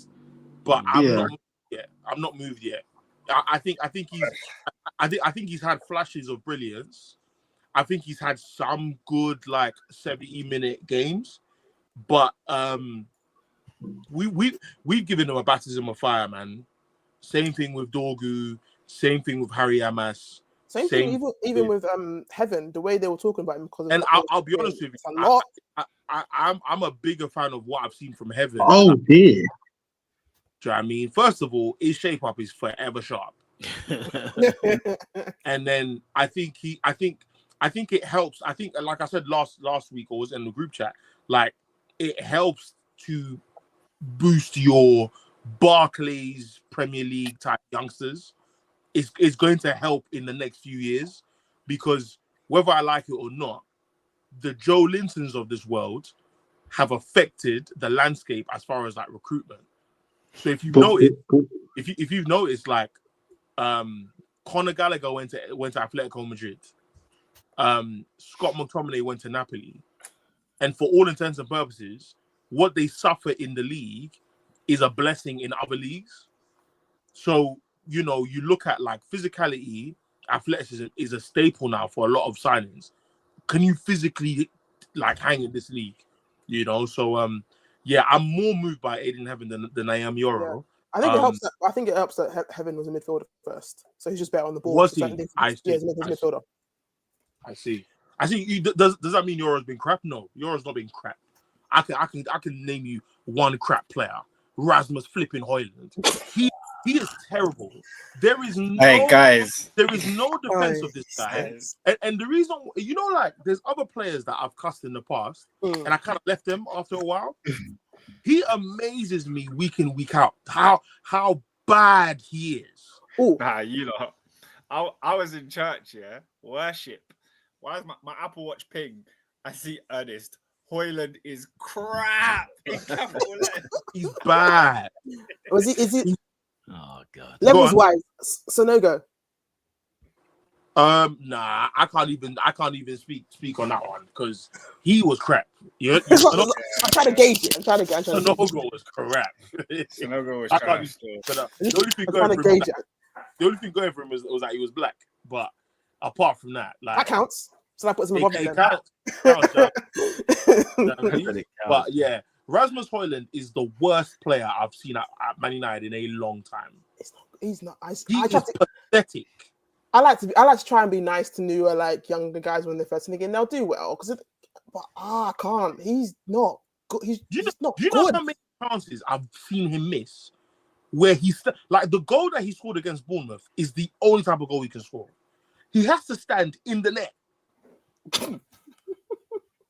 He can't shoot from 6 yards, 5. He has to be there.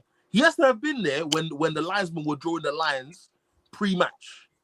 That's how early he has to be there. He's an absolutely pathetic striker. So dead. Love that. And I don't understand, yeah. I don't give a damn if he goes to Serie A and scores 50 goals. I don't care. Just like I don't care about Scott McTominay. Just like I don't care about Anthony. I certainly don't care about Jadon Sancho. And I definitely don't care about Rashford.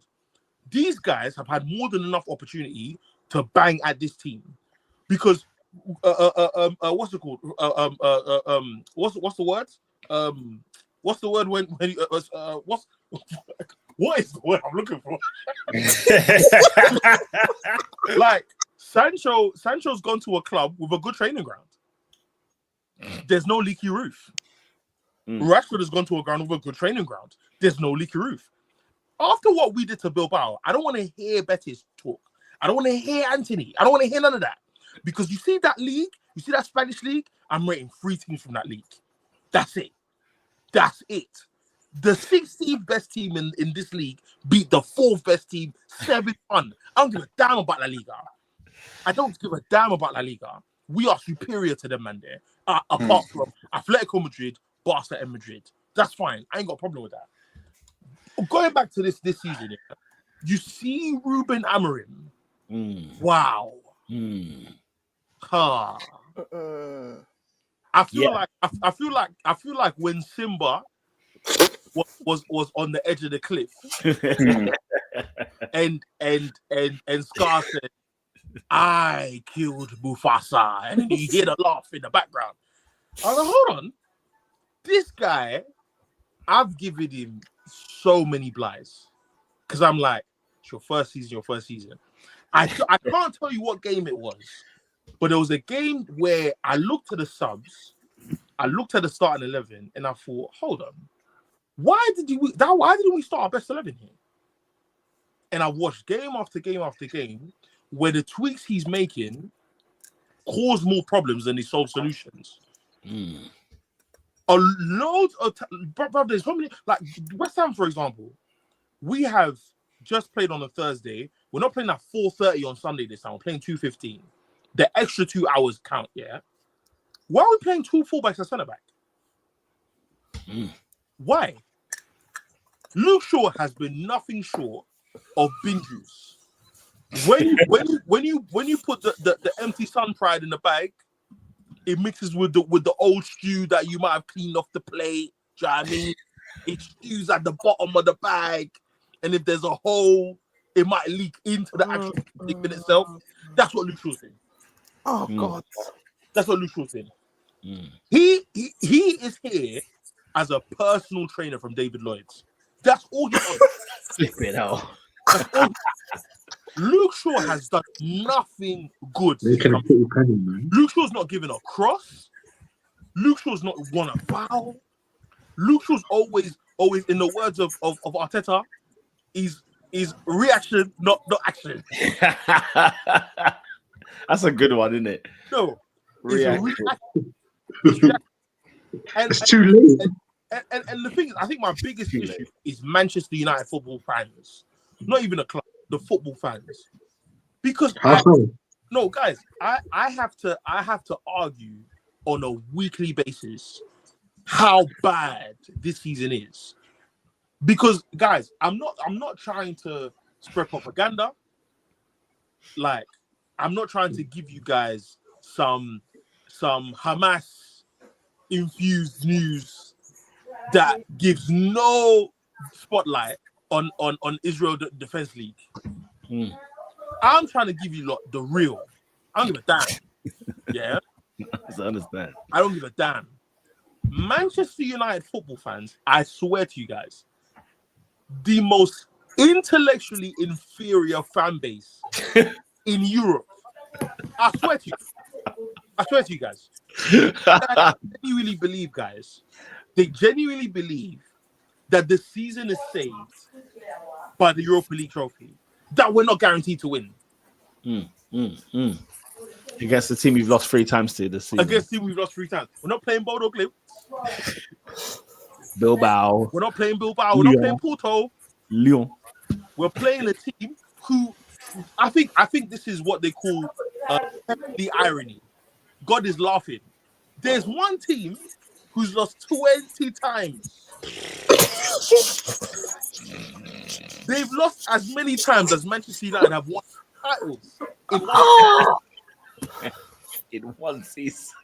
In one season. And guys, guess what? The season's not done. So there's one more L coming. Because if Crystal Palace can give you 2, and man are telling you, it should have been 4. Listen, guys, that team has beaten this team, which is better, 3 times this season. That team has beaten this team. No, what must be laughing? Tottenham's last 2 is Villa away, Brighton at home. They could easily lose both them games easy. Guess what our next 2 games are? You've got, is it Chelsea? Chelsea on Friday. Chelsea on Friday. And then and Aston Villa at Old Trafford. Wait. Villa have Spurs and United. Both teams can lose easily. Both them games. Guys, yeah, you can lose both. Villa are in the Champions League next season. Can we jump on there? Wait, actually, yes. Go to that because the way they're moving, they could easily beat those today in the Champions League. But the thing is, did you not see Unai Emery post match? Europe. That's what he said. Manifestation. Oh, yeah. Unai, I just think your team performed today. Europe. But the thing is, unfortunately for Villa, it's not in their hands. So they can win both of those games and not make it. Oscar, they cannot not make it. They've got to winning those last 2 games. They've got to have made it.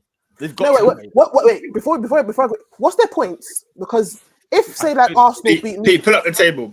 Yeah, because like if Arsenal say beat Newcastle, Villa can. Oh yeah, but that's what he said. It's not in their hands. Fair enough. It's not in their hands. What I'm saying is Villa can win both their games and still not make it. This is crazy behavior. Whoa. Pete, can you scroll up? We need Arsenal in there. Scroll up. We need Arsenal in there. Get in the frame. In the shop, man. He's trying to run away, yeah? Like he's like, it's not part of you. Like it or not. Now, like it or not, we've dropped us off into it. We're part of this now. Nah, man. We're part of this now. Because you know how we're part of this now? We could easily lose to Newcastle and then we're even lower. So this is we're part of this. I think Newcastle are beating Arsenal, you know. Really? Where's that game? Where is it? It's at the Emirates. It's at Emirates, but it doesn't matter. But it doesn't matter. At the It doesn't Emirates. matter. We've lost to them in the cup at Emirates. It didn't matter. They beat us easy. And they beat you at home, no? Yeah, it was at home. So it doesn't really matter. We could easily lose to them and then we're in this. So yeah. But like, yeah, Villa, say that Arsenal do beat Newcastle, right? And Villa win their game. They're level. So they're in this because they could easily Arsenal's form guide is stinky. It's shaky warrior. No, all I'm looking at, I can be annoyed about the points. That 14 draw is staring at me in the face and I'm fuming. 14. Wait. What do you mean? 14 draws. Look at everyone else and look at Arsenal. 14 draws. Wait. Lola, I haven't heard you correctly. Arsenal done 14 times. 14 draws is mad. Do you I have had to no see that, idea. guys? I genuinely had no idea. And I listen, thought it was like listen. 8 or 9, No, but- How 14. can you be double figures in draws and No, but double? that's why people were saying Arsenal have won 18 times, the same as Chelsea, same as Villa, because we've only lost 4 times. We've drawn 10,000 times in a row. I didn't do the maths. 14 is astronomical.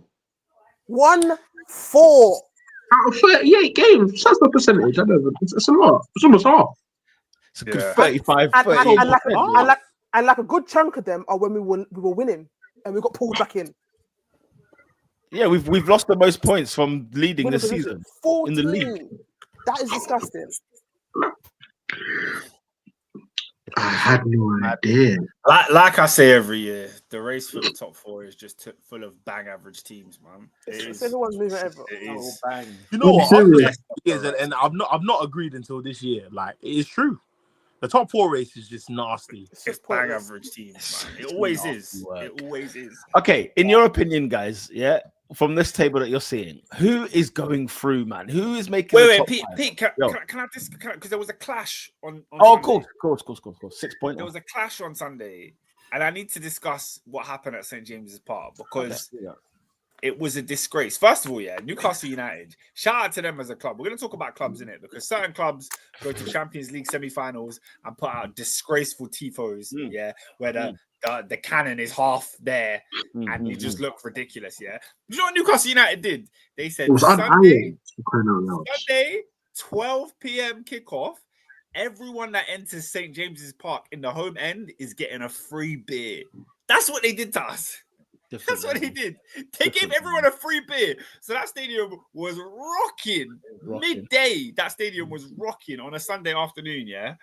And they started out the gate just moving mad. Straight away at our throats. Like, there was nothing we could do. The crowd was on us. Lavia gets dispossessed. We're 1-0 down 2 minutes in tonight. First Guys. of all, Alfredo at right back. What? Oh, you haven't watched Chelsea. You haven't watched that Mac Chelsea. This is what we've been on, Pete. We've been on this. What the hell are we doing at right back? We've been on this. We've been on. Madness. Basically, as I said, I think months ago on this podcast, I said one of the most important players for Chelsea this season is Romeo Lavia. So whenever Lavia is fit, which is like 10 games a season, Maresca makes sure to put Lavia in there. And then he puts him in with Enzo. And then Caicedo, who is Chelsea's best player, then has to be relegated to right back. Which, yeah, whatever you think of that is whatever you think of that. But I want to talk about another individual in particular because Chelsea go 1-0 down to Newcastle United. We're playing absolutely shocking. What Maresca's tactics have set up have not worked. Their energy and their press is just too much for us. We don't know how to play out. We're getting caught short. We weren't mentally prepared for the game. I don't know how you're not mentally prepared for a must-win game when you're Chelsea Football Club and you're trying to get in the Champions League. But we were not mentally prepared for the game. But then, guys, you have to never. You can talk up tactical nous, you can talk up player quality, but you can never underestimate the lack of IQ of an idiot.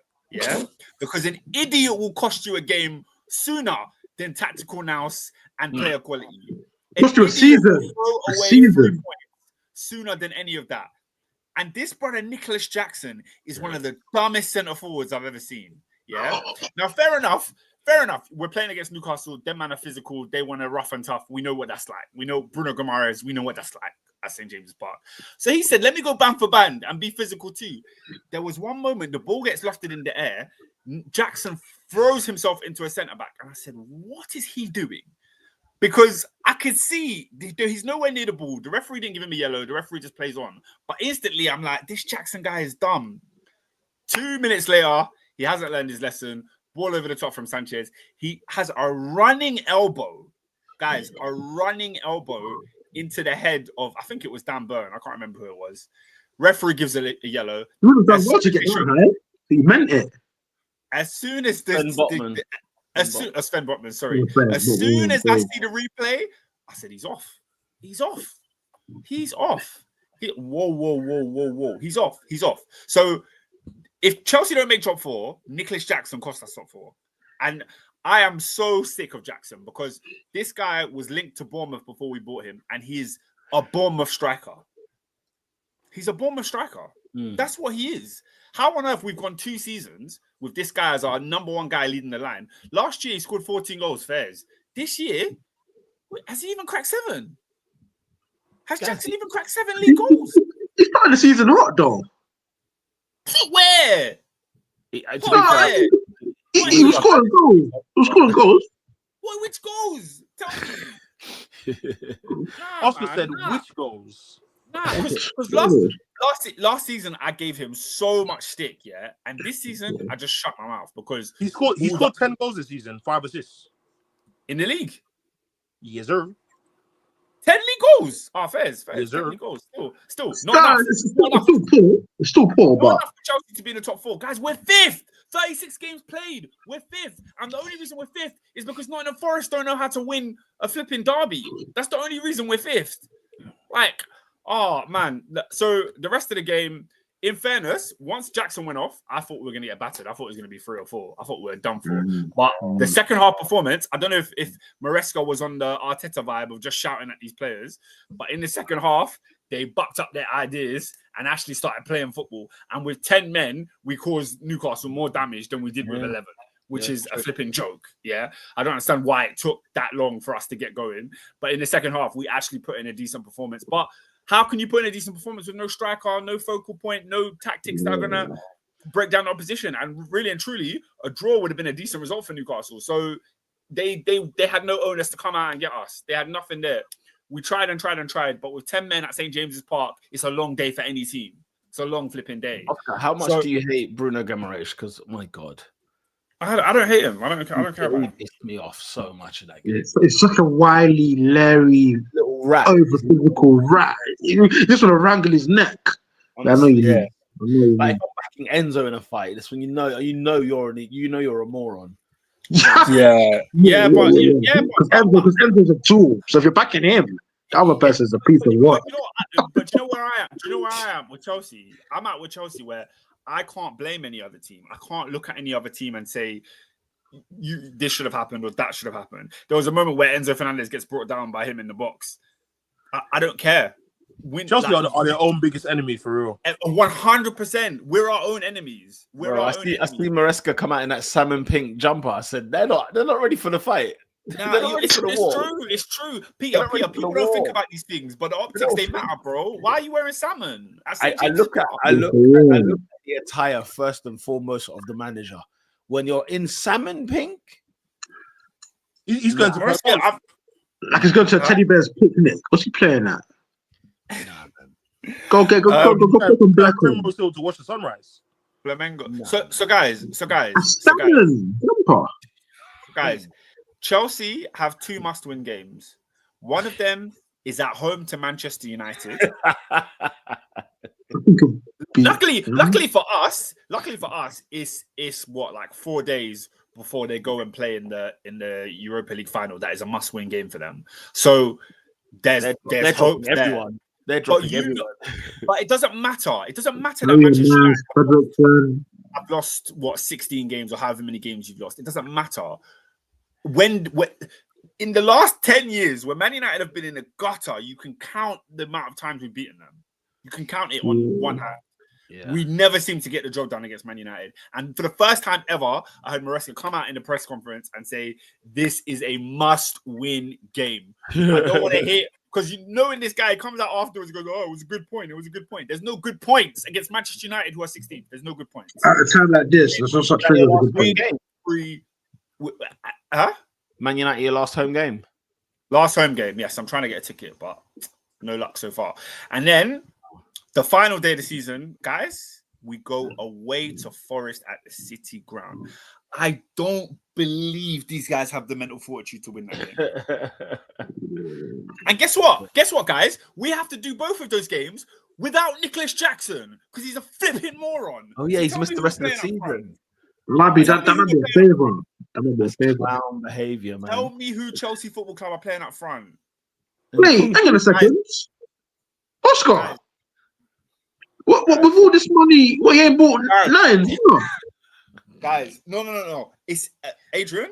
It's so bad because if Chelsea are not playing Champions League football next season, no. Bowley has not qualified for the Champions League if they don't make it this year. Guys, I don't know what I'm gonna do if Chelsea don't make Champions League football. I don't know what I'm gonna do. And the thing is, my biggest hope is not even in Chelsea. My hope is that West Ham can beat Forest on Sunday. That's my hope. Oh my God. That's not a good hope to hang on. Can West Ham nick a point against Forest? Point, something. Then, You know what I mean? then on the other side, can United final day of the season get something against Villa? Not a chance. No. Put Villa on the line. Because, guys, I cannot bank on Chelsea I'm winning. looking for that game now. And he's got to set the board up. Oh my I can't God. bank on Chelsea winning 2 games in a row. Hey Pete, I can't. respectfully, you're not fantastic, but you ain't got those problems. We ain't got them problems. We ain't You got know the way those there. What a cheeky! Listen, we could get bopped against Newcastle and beat Southampton on the final day. Call it quits, mate. See you later.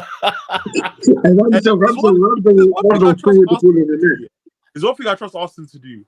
Last game against Fodder, Arsenal pulled out the rally. Have you seen our record against Fodder on the last day? Hey, I think it was when Van de Beek went to Everton, and they went to the Emirates.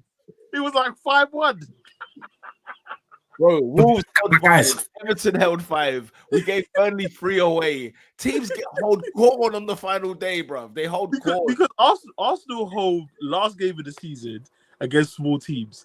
That is the Emirates Cup. To be fair, that's the last game is at Southampton. In fairness, it's at Southampton. Okay, got you. But who's in goal for Southampton? What, clean sheet Ramsdale? Ramsdale, man. He's dashing that ball in the net, man. Clean sheet. Dashing him away, man. He's dashing him away. But guys, separately, and I'm one of Ramsdale's biggest fan on this podcast, but he's in hell. Who? Ramsdale. Bro, Ramsdale will be Chelsea's goalkeeper next season. Don't you worry, mate. Knowing my club, they would put in a bid for him. Knowing my club. But yeah, and if we don't make it, sayonara, Maresca, sayonara. Even if you do, what about if you do make it? Surely he can't. If we do make it, then he gets another roll of the dice. Oh no! What's he on? What's this guy on? You never know. Maybe he might bring in a lot of like big transfers, isn't it? Maybe that's the thing with the Champions League, isn't it? People rely on that Champions League money because whether you're Tottenham or United, one of them is going to have a great window after this win. Like one of them's going to have a big window because they're in the Champions League, just like that. Tottenham never have a great window. That's true. I read somewhere they're broke. No, it's like on the Athletic. I didn't really understand the article, but it didn't look good. That's hilarious, man. We're finished, man. We're finished as a club. We're finished. If we don't beat Man United on Friday, guys. No, but Oscar, your record against United is shambolic, though. It's shambolic. When's the last time you beat Man United? Well, we beat them last year at Stamford Bridge. Oh, okay. What was the score? We haven't beat them at Old Trafford in like 10 years. 10. When was Chelsea's last win at Old Trafford? You tell me. I thought it was David Luiz in that. I don't remember, bro. I think it was Juan Mata. Wait, your last win at Old Trafford was Juan Mata. Well, hold on. What matter? United after. I think it was Benitez. Wait, Matt was at United for like 8 years. So what? David Luiz, I was busting bands. David Luiz was in that side. Bro. Hey, SW6 says, imagine Mason Mount dagger. A rejuvenated Mason Mount as well. How much did he cost? 70 million. Oh my! What? He was in the final year of his deal. Pete, why are you adding tax, man? No, add-ons in it. It was like 55 million plus 5 was 60 million. Why are you adding tax, bro? Yeah. Yes, 70. I mean, either way. Oh no! Either way, we got bumped because even if there's a player in there, he's played like 4 games in 2 years. But that Mason Mount was the kind of player Ernest would cuss when he was at Chelsea. So to see him at United, it just. infuriating. I was always breaks my heart that he's there. Yeah. The Mason Mount craze was a bit mad. Endo says, Oscar, a sunny summer at Friday night at the bridge. You should do everything you can to get there. Yeah, no, I'm trying to get a ticket. But if we don't win that game, I'm getting out of Dodge. I'm getting out. I'm getting out of West London. It's gonna get ugly. Because it has to. It has to be fair. It has to. Yeah, because if Chelsea do not qualify for the Champions League when it's in our hands, the fact that it's in our hands and I'm praying upon other people's hands, why? This team, I don't trust this team to win 2 games. I don't trust them. So, just 2 games, you know. Oscar, in your opinion, in order, what's the top 5? Oh, so I'm gonna go with Liverpool as the Premier League champions. In second place, I'm going to go Newcastle. I said I'm going to go Liverpool as in second place. Let him go. In second place, Newcastle United. In third, Manchester City.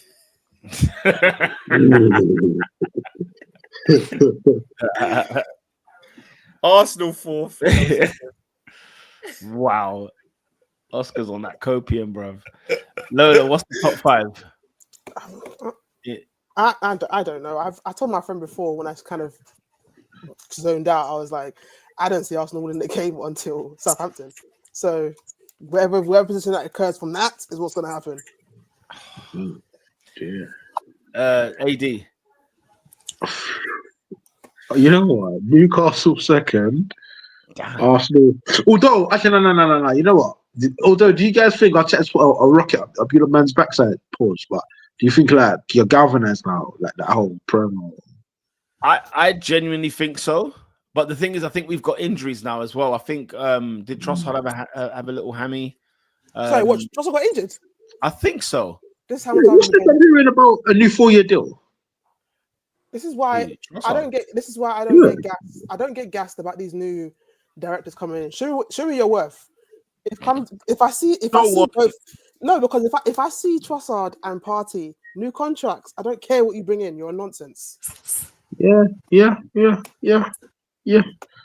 Newcastle second, Arsenal third, City fourth. Lads, you know what I just did, yeah? The FA Cup final is on Saturday. Yeah. That's why we're all playing Sunday. This Saturday. Yeah, that's why we're all playing on Sunday or Friday. There's no football on Saturday. Fair enough. Yeah. Let's go Palace. Go on, Palace. Yeah, I mean, Ernest, what's your top 5 finish in order?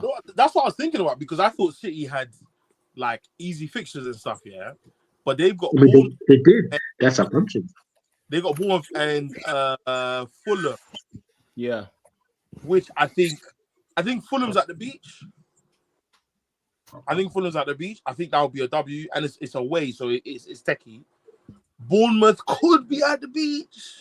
I think both Fulham and Bournemouth are done. They know they're going to get top 10. They're not really going to get Europe. It's done. That being said, if we're going off what Lola's saying, second place Arsenal, I'll say third place Newcastle, fourth place City, fifth place Villa. Oh, Chelsea out. Yeah. Oh yeah, Chelsea are definitely out. I'm gonna go Arsenal second, City third, Newcastle fourth, Villa fifth.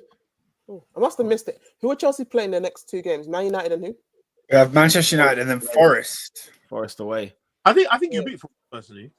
Forest are also just kind of like they're in their tumble. Oh, I told this group chat about Nuno, Spirit of God. I told these lot about this guy. I said this football's fugazi. It's not gonna last long. How can they have the owner looking like Big Worm coming onto the pitch? Man said, you play with my money, Smokey. My money is like play with my emotions. Eddie, you know he's a gangster though, right? You know, like he's on job. Have you seen his belly? He's eating bare, man. Wait, can Forest still get Champions League like mathematically? Yeah. Yeah.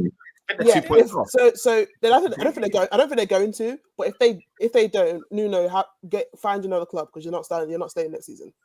Unfortunately, that man was like he's trying to kill you from that No, game. You're not there next season. It's actually so sad because No, it is sad. Forest I'm not saying that. I'm not saying it as a joyous thing, but I'm happy. I'm happy. Like we're saying, Forest have won the same amount of games as Arsenal. Like the victim of his own success.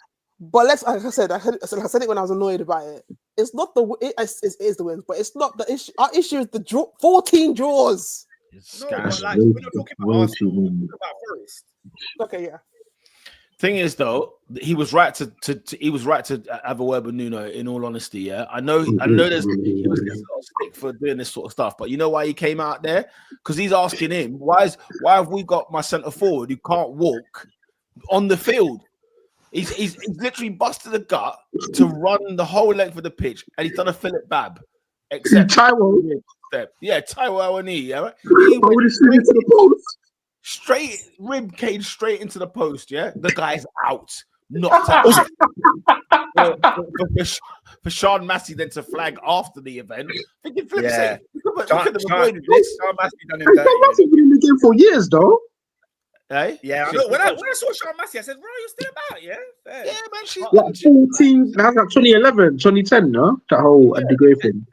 That action did not need to happen. Didn't need to happen. He was offside. Even if he put the ball in the net, he was offside. It didn't need to happen. Yeah, we didn't have to wait till we'd have to wait till the ball went out of play, then you flag. What are you flagging for? He's offside. Flag.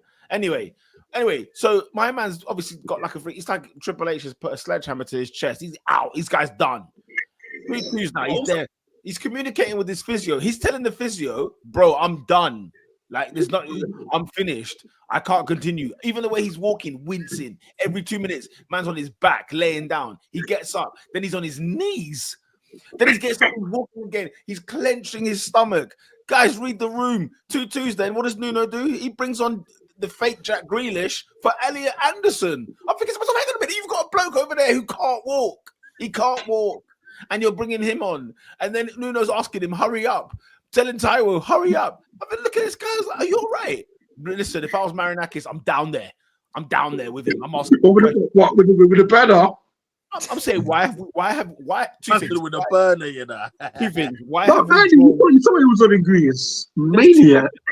straight away? Why did Hold on. He's not the same owner in Greece a couple of years ago. That man had Australia on his head. He's the owner of Hey, Greece. he's on. Olympiacos. He gave Arteta COVID. He's the first one. Oh, yeah. Come on. He's moving crazy. I can't lie. Listen, Marinakis was right to be on that pitch to ask two questions. Number one, why am I drawing with Leicester City who are down? Why have we conceded 2 goals at home against Leicester City and Vardy wasn't one of the goal scorers? Leicester brought on a 15-year-old. A 15-year-old. Do you know how young he was? He couldn't wear the shirt sponsor of Leicester. The guy had a plain blue shirt because he's too young to be having betting on his freaking chest. Nah, drawing to Leicester is crazy. Guys, it was in their hands. He's asking the question, why are we playing with 10 men with 8 minutes to go? That's Yeah, crazy. that's poor.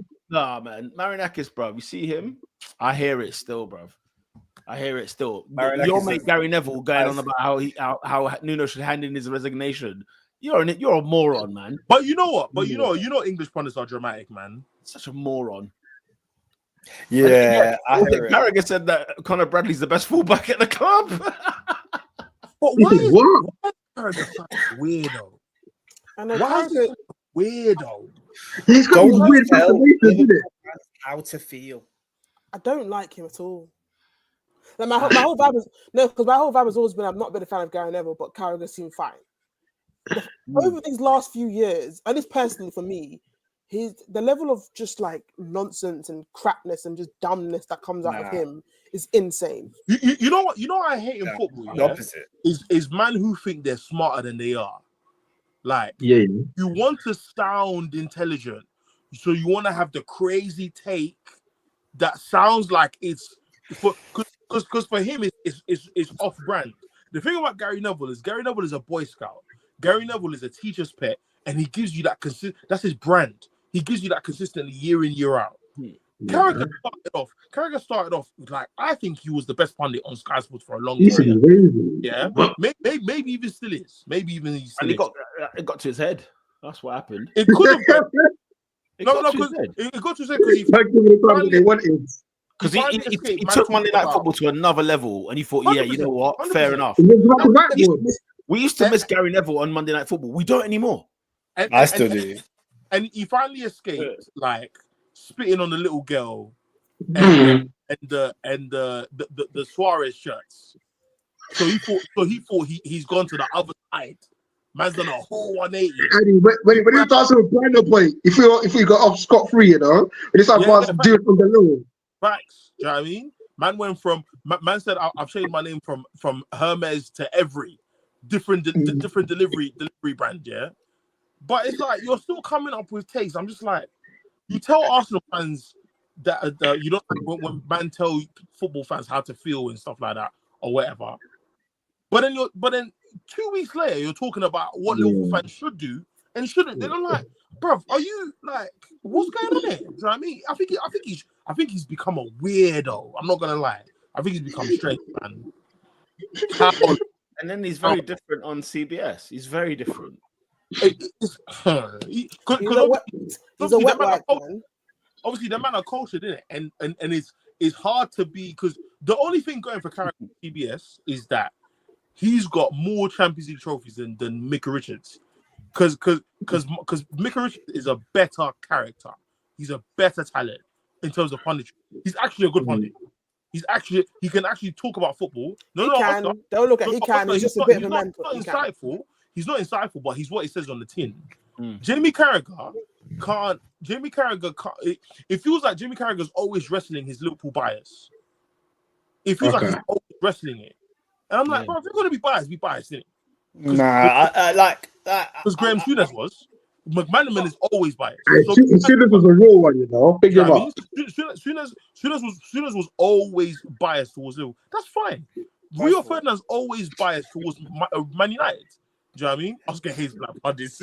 End of the sick guy because I like Thierry Henry as a pundit. I think Henry's a great pundit. Henry's a great analyst. I like pundits that give you football insight that I couldn't come up with as a fan. That's why I don't really like Micah Richards because I feel like Micah Richards talks like me watching Match of the Day. He's the same option, but also because I always remember like the early days of some of the black guys like Rio and Micah Richards, yeah. But and Clinton Morrison as well. Remember Clinton Morrison? Yo had Ritzer, you know. Do you know what's so crazy? Because SW6 he said this last week, but I wasn't on the pod. He's a sick guy, you know. He's a sick guy. He said he ran it back.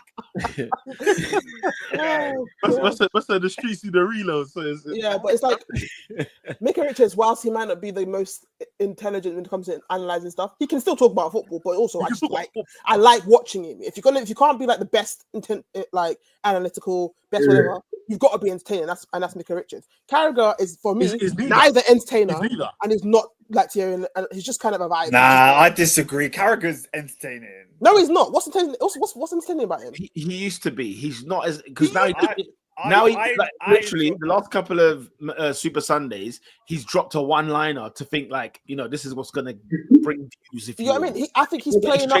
I think he's chasing. I think.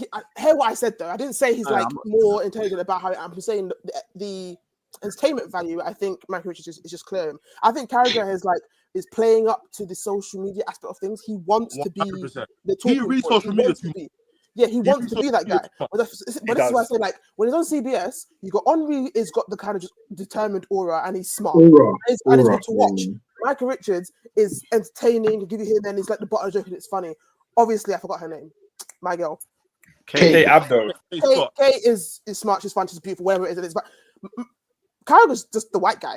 That's what he is. He's the white guy who won the Champions League. Without the Champions League, he is. Carragher's got no motion in this thing. He thrives off of that thing. So but I think that's what got him to the dance. That's what got him the chair. But he's done enough to keep. No, I'm not saying he's in useless. previous years. Yes, I'm not saying he's been like this forever. I'm not saying this. I actually, as I said before, I rated him before. Guys.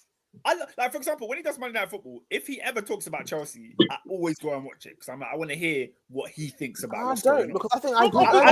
So the question: why can't he do it on Super Sunday? Mhm. That's the question. It's the Super Sunday. Yeah. Because Monday Night Football, I agree. Like like I said, he still might be Sky's best pundit. There might be a production team involved, though. No, clearly. Yeah, well, clearly. And also, it's a different show with a different Feed, audience. feeding them lines. That's a true thing. I think a lot of it is staged. So like what we actually think about Carragher or Neville, I'm not too sure, but what we think about Carragher and the like is very much like prepared for that sort of audience on a Super Sunday. I'll be honest. You see, when you guys say that, the reason why I have a slight disagreement is because I still get insight into the mind of a pundit from Gary Neville, especially on the Sky Sports Super Sunday podcast. I love Gary Neville.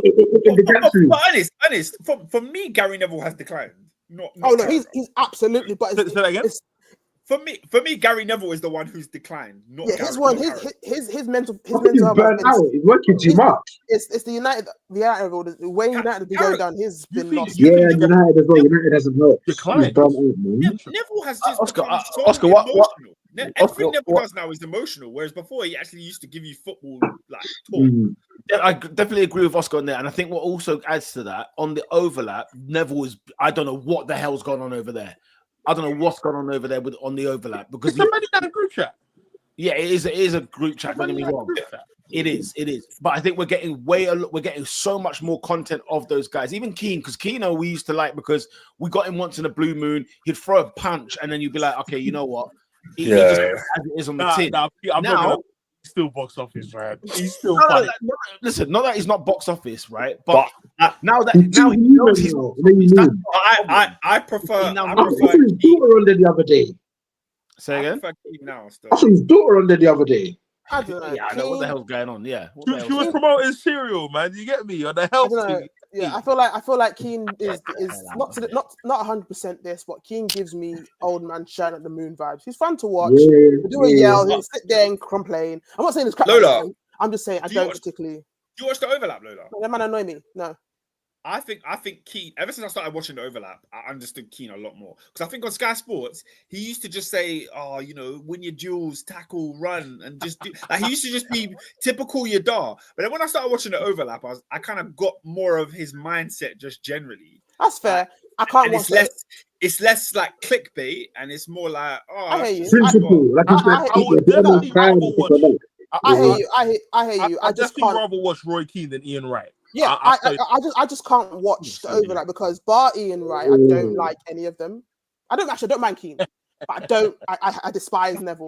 And Carragher's getting to the level of Neville despisement for me. Gary, not Gary Neville. Carragher gives me that thing where it's because Liverpool in the doldrums for so long, he had to be fair. But then when they start to get better, it's like his head decided to now grow and grow. And it's not even gangster, because if it was gangster, you kind of be like, I admire it a little bit. Like, that disingenuous kind of like, fair enough. He's just being a prick. And he tries to hide it by acting like he can, because he said something allegedly smart. He hasn't said anything brilliant. He just kind of picks on a point. Like I think social media wise, which is where a lot of this is kind of showing it, because him and Sky, a lot of them know you've got a bunch of Arsenal fans who will bite anything. That's what he's feeding into. He's feeding into the bite of it all. Not smart, not intelligent. He's feeding into nonsense, and he's going for it, which again, it's calm in terms of the thing, but I don't have to enjoy it. And I think that's what's making him that he can't balance it. He can't balance it at all. And Wrighty's almost Wrighty's position on that show is defending.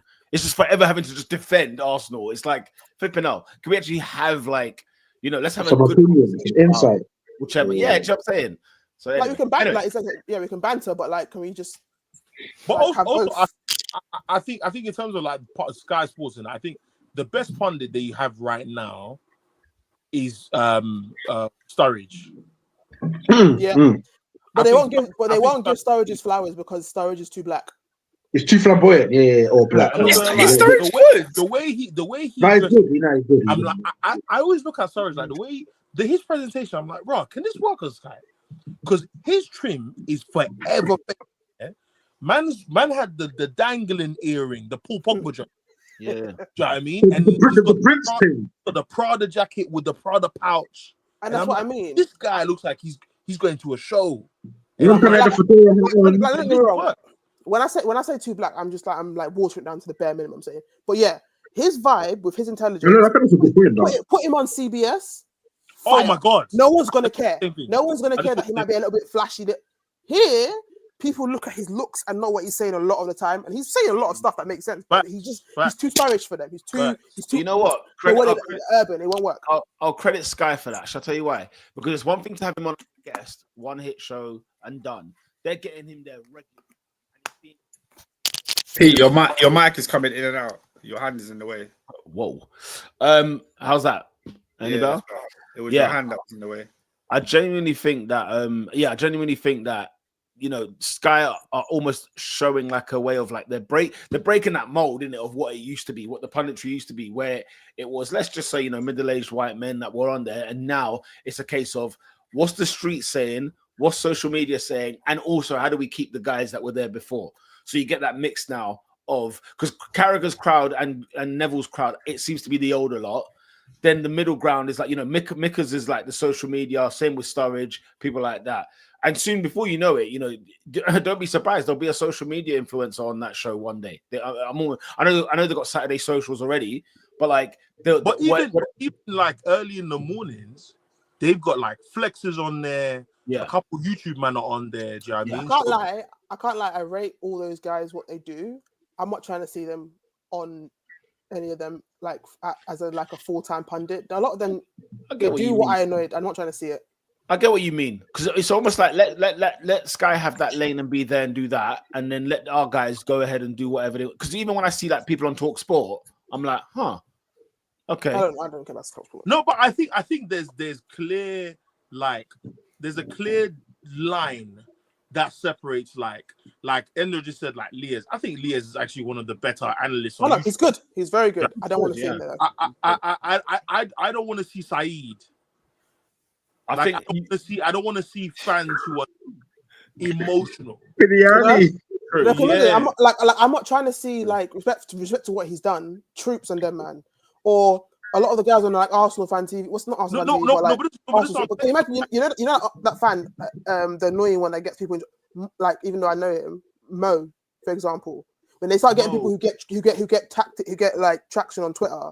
So like Mo, the Arsenal fan who talks with the blindest of chest. Again, I know you, if you listen, hold it. With the blindest of chest, and then either deletes or just kind of like continues it. I'm not trying to see that. I love Mo, man. My guy. Right. Guys, what was the goal of the week this week? Couldn't tell you. Chris Wood. Do you not see Chris Wood's goal? Nope. Didn't watch that game. What do you think? His name is a Y, You can't Y someone's name. Nah. Sometimes you can. Sometimes you can. My God. Yes, you can. I was walking with my colleague today, yeah. And my colleague was, Peter just fucked it. No, what did he say? I am just pissing myself, but that is hilarious. Oh my God. It's a Y still. I was walking with my colleague today, yeah. And she was talking about catching a train, and I was like, "Oh yeah, if I leave now, I can get the quarter past train." She's like, "Oh," she said, "Well, you're not laughing already. I ain't even got there." All you man need to be anti-brainwashed. Good God, just clear your minds. She goes, "Oh, you'll be able to get the train if there's no issues on the way there. Touch wood." I said, "Touch wood." I said, "No." But this is what I mean. All you man. No, because growing up saying touch to kind of like you can't say touch wood. Yes, you can. Everyone grew up saying it, and no one had a problem. In fairness, Cameron, Mace, like Young Spray, the ruined society, man. No, they've ruined me. I'm not gonna lie. Oh my it's God. ruined, bro. You can't even have a normal conversation. No, but you can, because if you just make sure everyone is not stupid, it can actually realize what's being said. It'll be fine. I remember one time, my manager asked me for my pipeline. I said, I beg your pardon. Look what's happening. Look at what's happening now.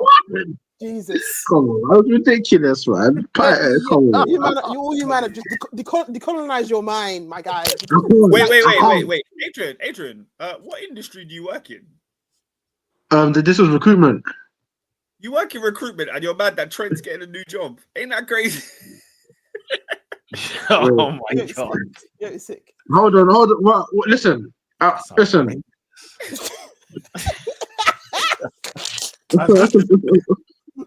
It's a fair point.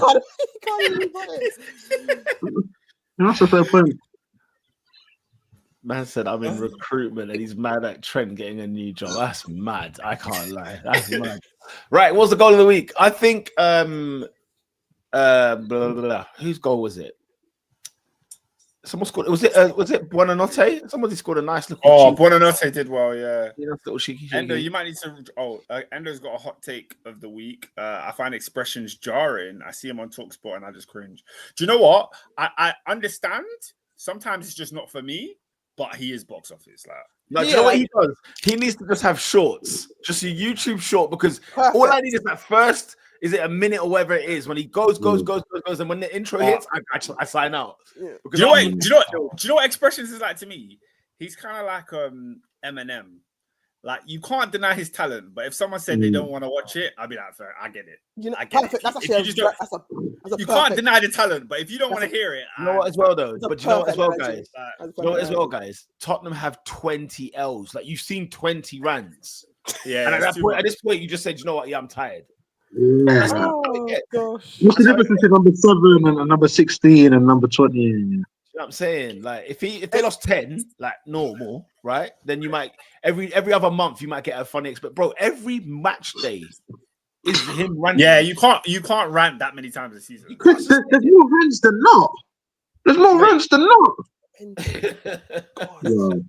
Nah, But again, smart man. But it's not my business. I don't watch him like that, so it's not okay. Right, my goal of the week is Buonanotte. Anybody else? Anyone got anyone else? I don't know anyone. I don't remember anyone's goals. Although, do you know what? Martinelli's header was sensation. If that's the goal if that was the goal of the weekend, it was a dead weekend. That's a disgusting weekend. No, I ain't watched no football this week. I only watched the Arsenal game and the Newcastle game. Okay. Do you know what? I pretty much. Ooh, what about? Didn't see anything good. What about Bruno? Was it the Guimarães? Was the deflection too much? That was a deflection, isn't it? Yeah. It was good though. It was good. Tonali's goal was good too. Tonali. Yeah, it was. Hey, Tonali's a player, man. Yeah, 100%. All right, what's the player of the week? Or who is the player of the week? Again, I don't know that much. Okay. I would actually, of the game that I watched most of, I would actually say Sandro Tonali was excellent in midfield. Like, we couldn't get near him. Like, he good. He put in a shift. He put in a shift. He's teched off, PMP. Like he's quite a complete midfielder, man. That one, I don't understand that. Why are you Italian have PMP? It doesn't work. It's not meant to be a thing. Yeah, it's odd, isn't it? I don't think he has. Yeah, actually, he don't have PMP. He's got the power. He's got the tenacity, though. He just runs around. He gets about the pitch like he's. I think he can look after himself physically and deals as well. And as a player of the week is Wan-Bissaka. Did he? I don't think I know. My honourable mention will be David Raya. As Oscar said, in terms of the game that I watched, I thought Raya saved us a lot in that game. He conceded twice. He said honourable mention of the games he watched, Oscar.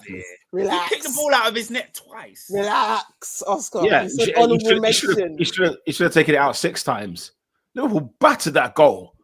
Hot hands, mate. Hot hands. That's what I'm saying. Salah's desperate for that assist, man. He couldn't believe it. Was supposed to like pass it to Bye-Bye. There's something about that assist record that it haunts players. Wait, man. so what's Salah on? What does he? I think it's 2 off. Oh, he's still got 2 Salah's got games. 18 assists this season. He's getting that final day. No, he needs 3. He needs 3 to break it. He's free to break it. He's got 2 games. He'll get it in one of them. You lot are gonna do the most. I don't know. When's the last time he had an assist, mate? Yeah, it's been a while, man. Last time he had a goal. But they're not trying now. They will try the next games. So that's going to be a deep line playmaker, and you got people like Nunes that's flopping the ball. He's gonna play as a number 10. Watch. Yeah. Reverse balls and that. Remember when you play 60 seconds, you're just passing it around the box. One person. I will say one. When you play 60 seconds and you're like 47, it's desperation. You're trying anything, any old thing. You just need to get in there. Get it in the mixer. was gonna say, Yeah, there was man. it's like one thing I'll say football related. I bet you not the last touch. Wan-Bissaka finally chose Congo. Well, not chose, but he ain't got choice. But there you go. I saw it. I saw him got called up for the Oh wow. DRC. You shouldn't be team. allowed. You shouldn't be allowed. You shouldn't be, but it is what it is, isn't it? He's there. It's there. It's there. So now what? At least he can lie and he can say at least he played youth games for them. Did he Some play? people can't do it. Play for England He did friendly? both. He played. He started off doing the Congo games when he was as a academy. Where under 21. But Yeah, I'm and saying, then has he not got a senior appearance for England? He might have one. No, He might I don't think he's even been called up before. But yeah, think about England's right backs. He was never getting a game. I'm sure he's had a call up. He might have had a friendly or a one game, but I don't think it was. Everyone was saying from time ago he should have switched from time ago. It's the same Like, thing, by the Iwobi- way. It's the same thing. Iwobi was the real one. It's the same thing with Eddie Nketiah. That last thing I saw a bit ago where he was like saying, if Ghana calls me, it's like, now you want to be saying he's if Ghana crap. calls me. Oh, Lola. What was the last World Cup? They had credits of Supermot for him. He didn't play then. It's because Ghana are about to make the next World Cup. It's like, you know what? Oh yeah, I'll go in that. We could have done it before. You could have helped them get to the World Cup last time. You signed Yeah, Tottenham. man. So, Sometimes you just got to count your losses, man. yeah, just hold it.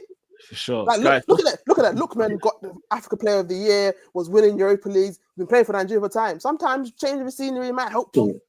It won't be done at like 18. You straight away. guys, team of the week. Good Is try, it yeah. West Ham? Is it Palace? Southampton? Is it Palace? Who won this week? The teams are Those just teams. named. I'll go with Palace for bias. Beating Tottenham at home Nah, away. it's just because they won and I like Palace. I don't really care. Everyone else is middle boy. I don't care enough about them. So Everyone Palace, else is mid. I must say, what did Brentford do on the weekend? Because they've been on a good run lately. Brentford won at Ipswich. They're Everton won at like Fulham. the top 8, top 9, isn't it? Yeah. Yeah. Guys, team of the week is Newcastle. They battered some of them today. there you go, Newcastle. There you go, Yeah, Newcastle. Newcastle. All right, cool. Newcastle. Who's not that guy this week? Ruben Diaz. Let's kick it off. He's having a frigging laugh, that boy. The boy's having a frigging laugh, man. He's saying, "Oh, Come on, man. shout out to the Southampton admin team on Twitter because No, rinse the it. They're smart. They're compilation- already down. Rinse What it. did they do?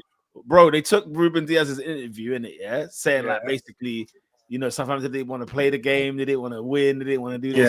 Yeah. Then they just show a Yeah. compilation of all of Man City's like missed kicked balls, all their chances missed, the balls, you know, like fouls and everything, bro. It was the funniest thing. Southampton ever. said. What was that article on Twitter? Southampton said, "We're already gone. We're the worst team here. Leave us alone. You know Leave us what I mean? alone in it." Ruben they Diaz came was for on them. crying. But I hate when teams, clubs, managers, players do that thing. Oh, this team didn't want to play. Why should we have to come and make it easier for you? That's not innit? how that works. How it works. If you're so great, you're Man City and we're Southampton, who haven't won in how long, and we're the bottom of the league. Beat us in it. Exactly. Oh, but yeah, and then Guardiola also sort of doubled down. Was like, not doubled down. Sorry, Guardiola was like against what Diaz said. He says, "No, that's not true. Southampton were brilliant. Like, it's not true. Southampton were good." So yeah, so that there you go. Diaz, bro. You're not Do you know who else is not that guy for the post-match interview? Arteta in the Champions League. he comes out and he says, yeah, I spoke to them. They said that we were the better team. And then Nico was like, who did you speak to? He said all of them. and then Oscar, finish it. Because Enrique was asked the same question. Enrique said no. No, but you know what it is? No, but you know what it is though? It could be true that if Enrique didn't say that, but the bench could have easily because they're close and they whatever they were. But you don't. Even if it was true, you don't say it. You lost. Don't say it. Yeah, for real. Read the room. Yeah. I've just had a chat with all of them, and they agree with me. It's like you lost, my guy. They might have agreed. It doesn't matter. You lost. Yeah, Don't say it. I'm not gonna lie. Arteta wins not that guy this week.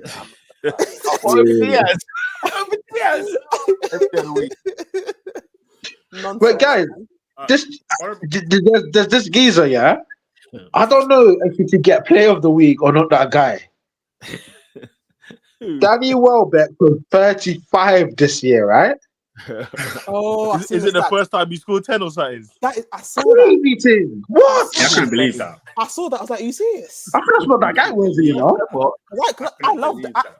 I love Welbeck. He's my guy. But this is your first time. This is your first time. 10 goals in the season in the Prem. No, there's a year United. He scored one and he tried to chip Neuer in the same season. Yeah, he did.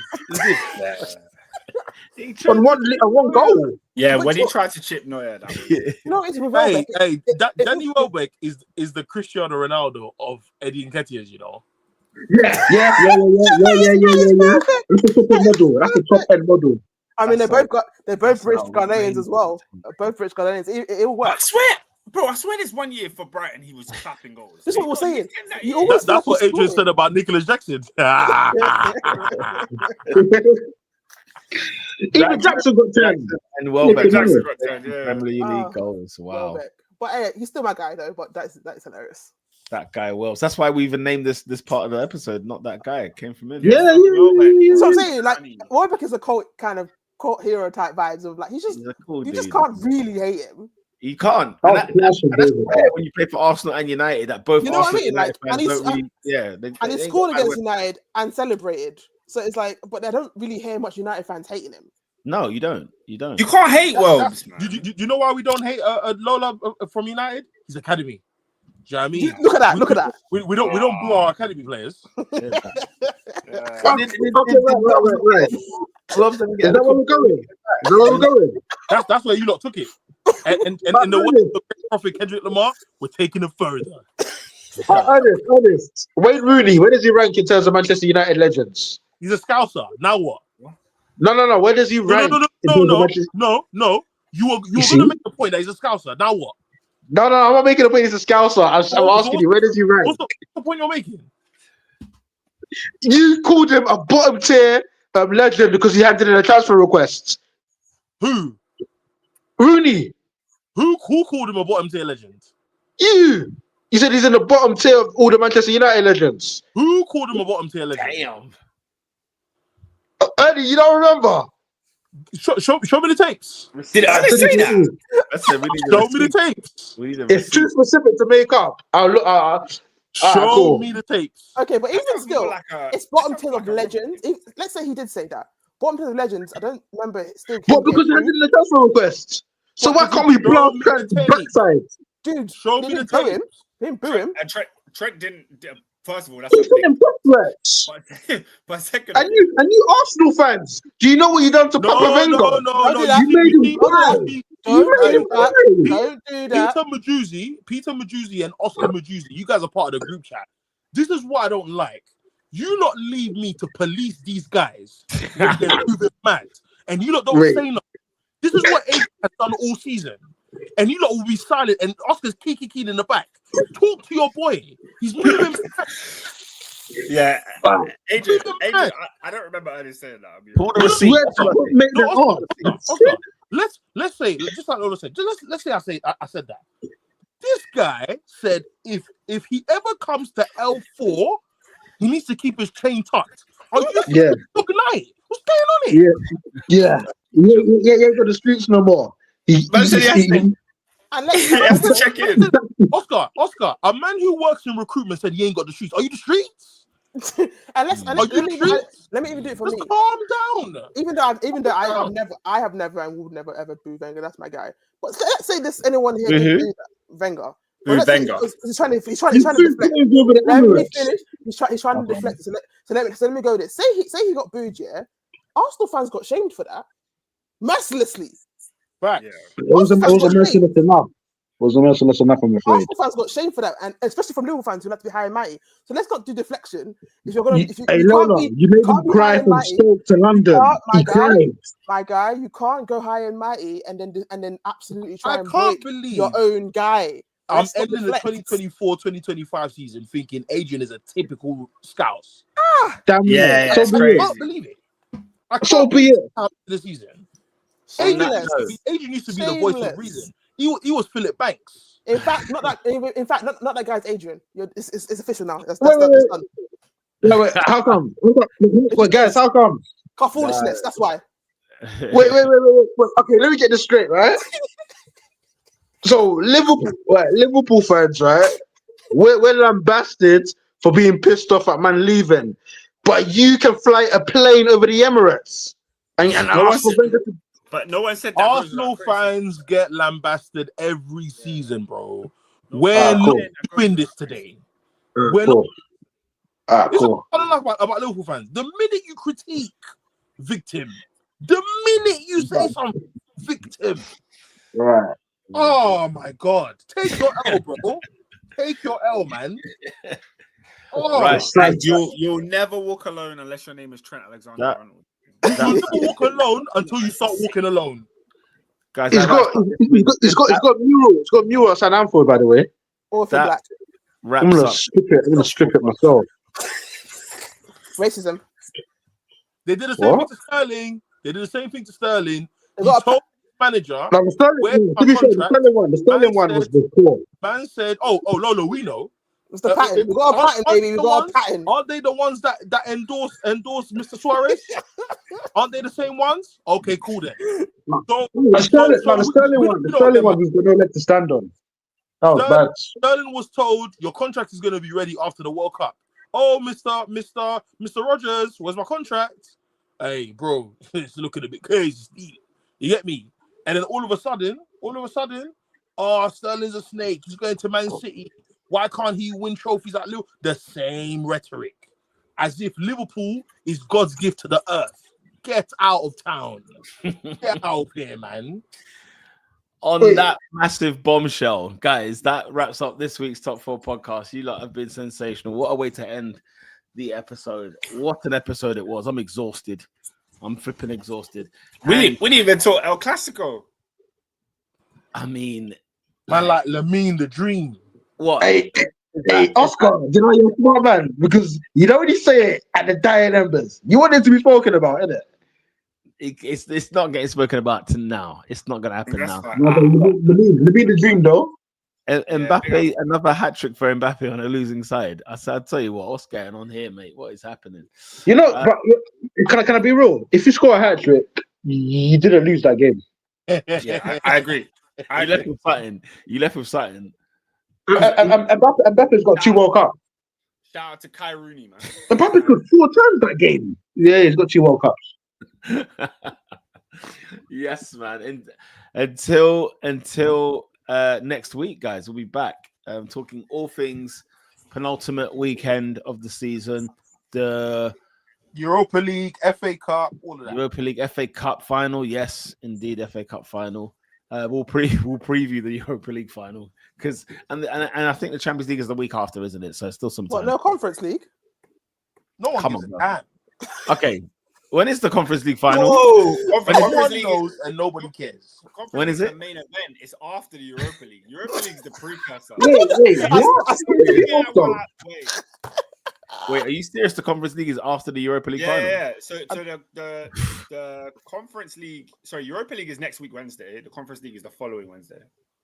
Wow. Okay. These people don't know the backstory. It's that Mac Charles, man. We gotta be big. I beg, it's not the first time. It's not because of you. No, but it's Mac Charles. Come on. I don't know what that means. I don't care. Mac Charles. Yes, people, that wraps up this week's Top 4 podcast. We will see you next week, Monday, live, 8 p.m. Until next time, people. Peace.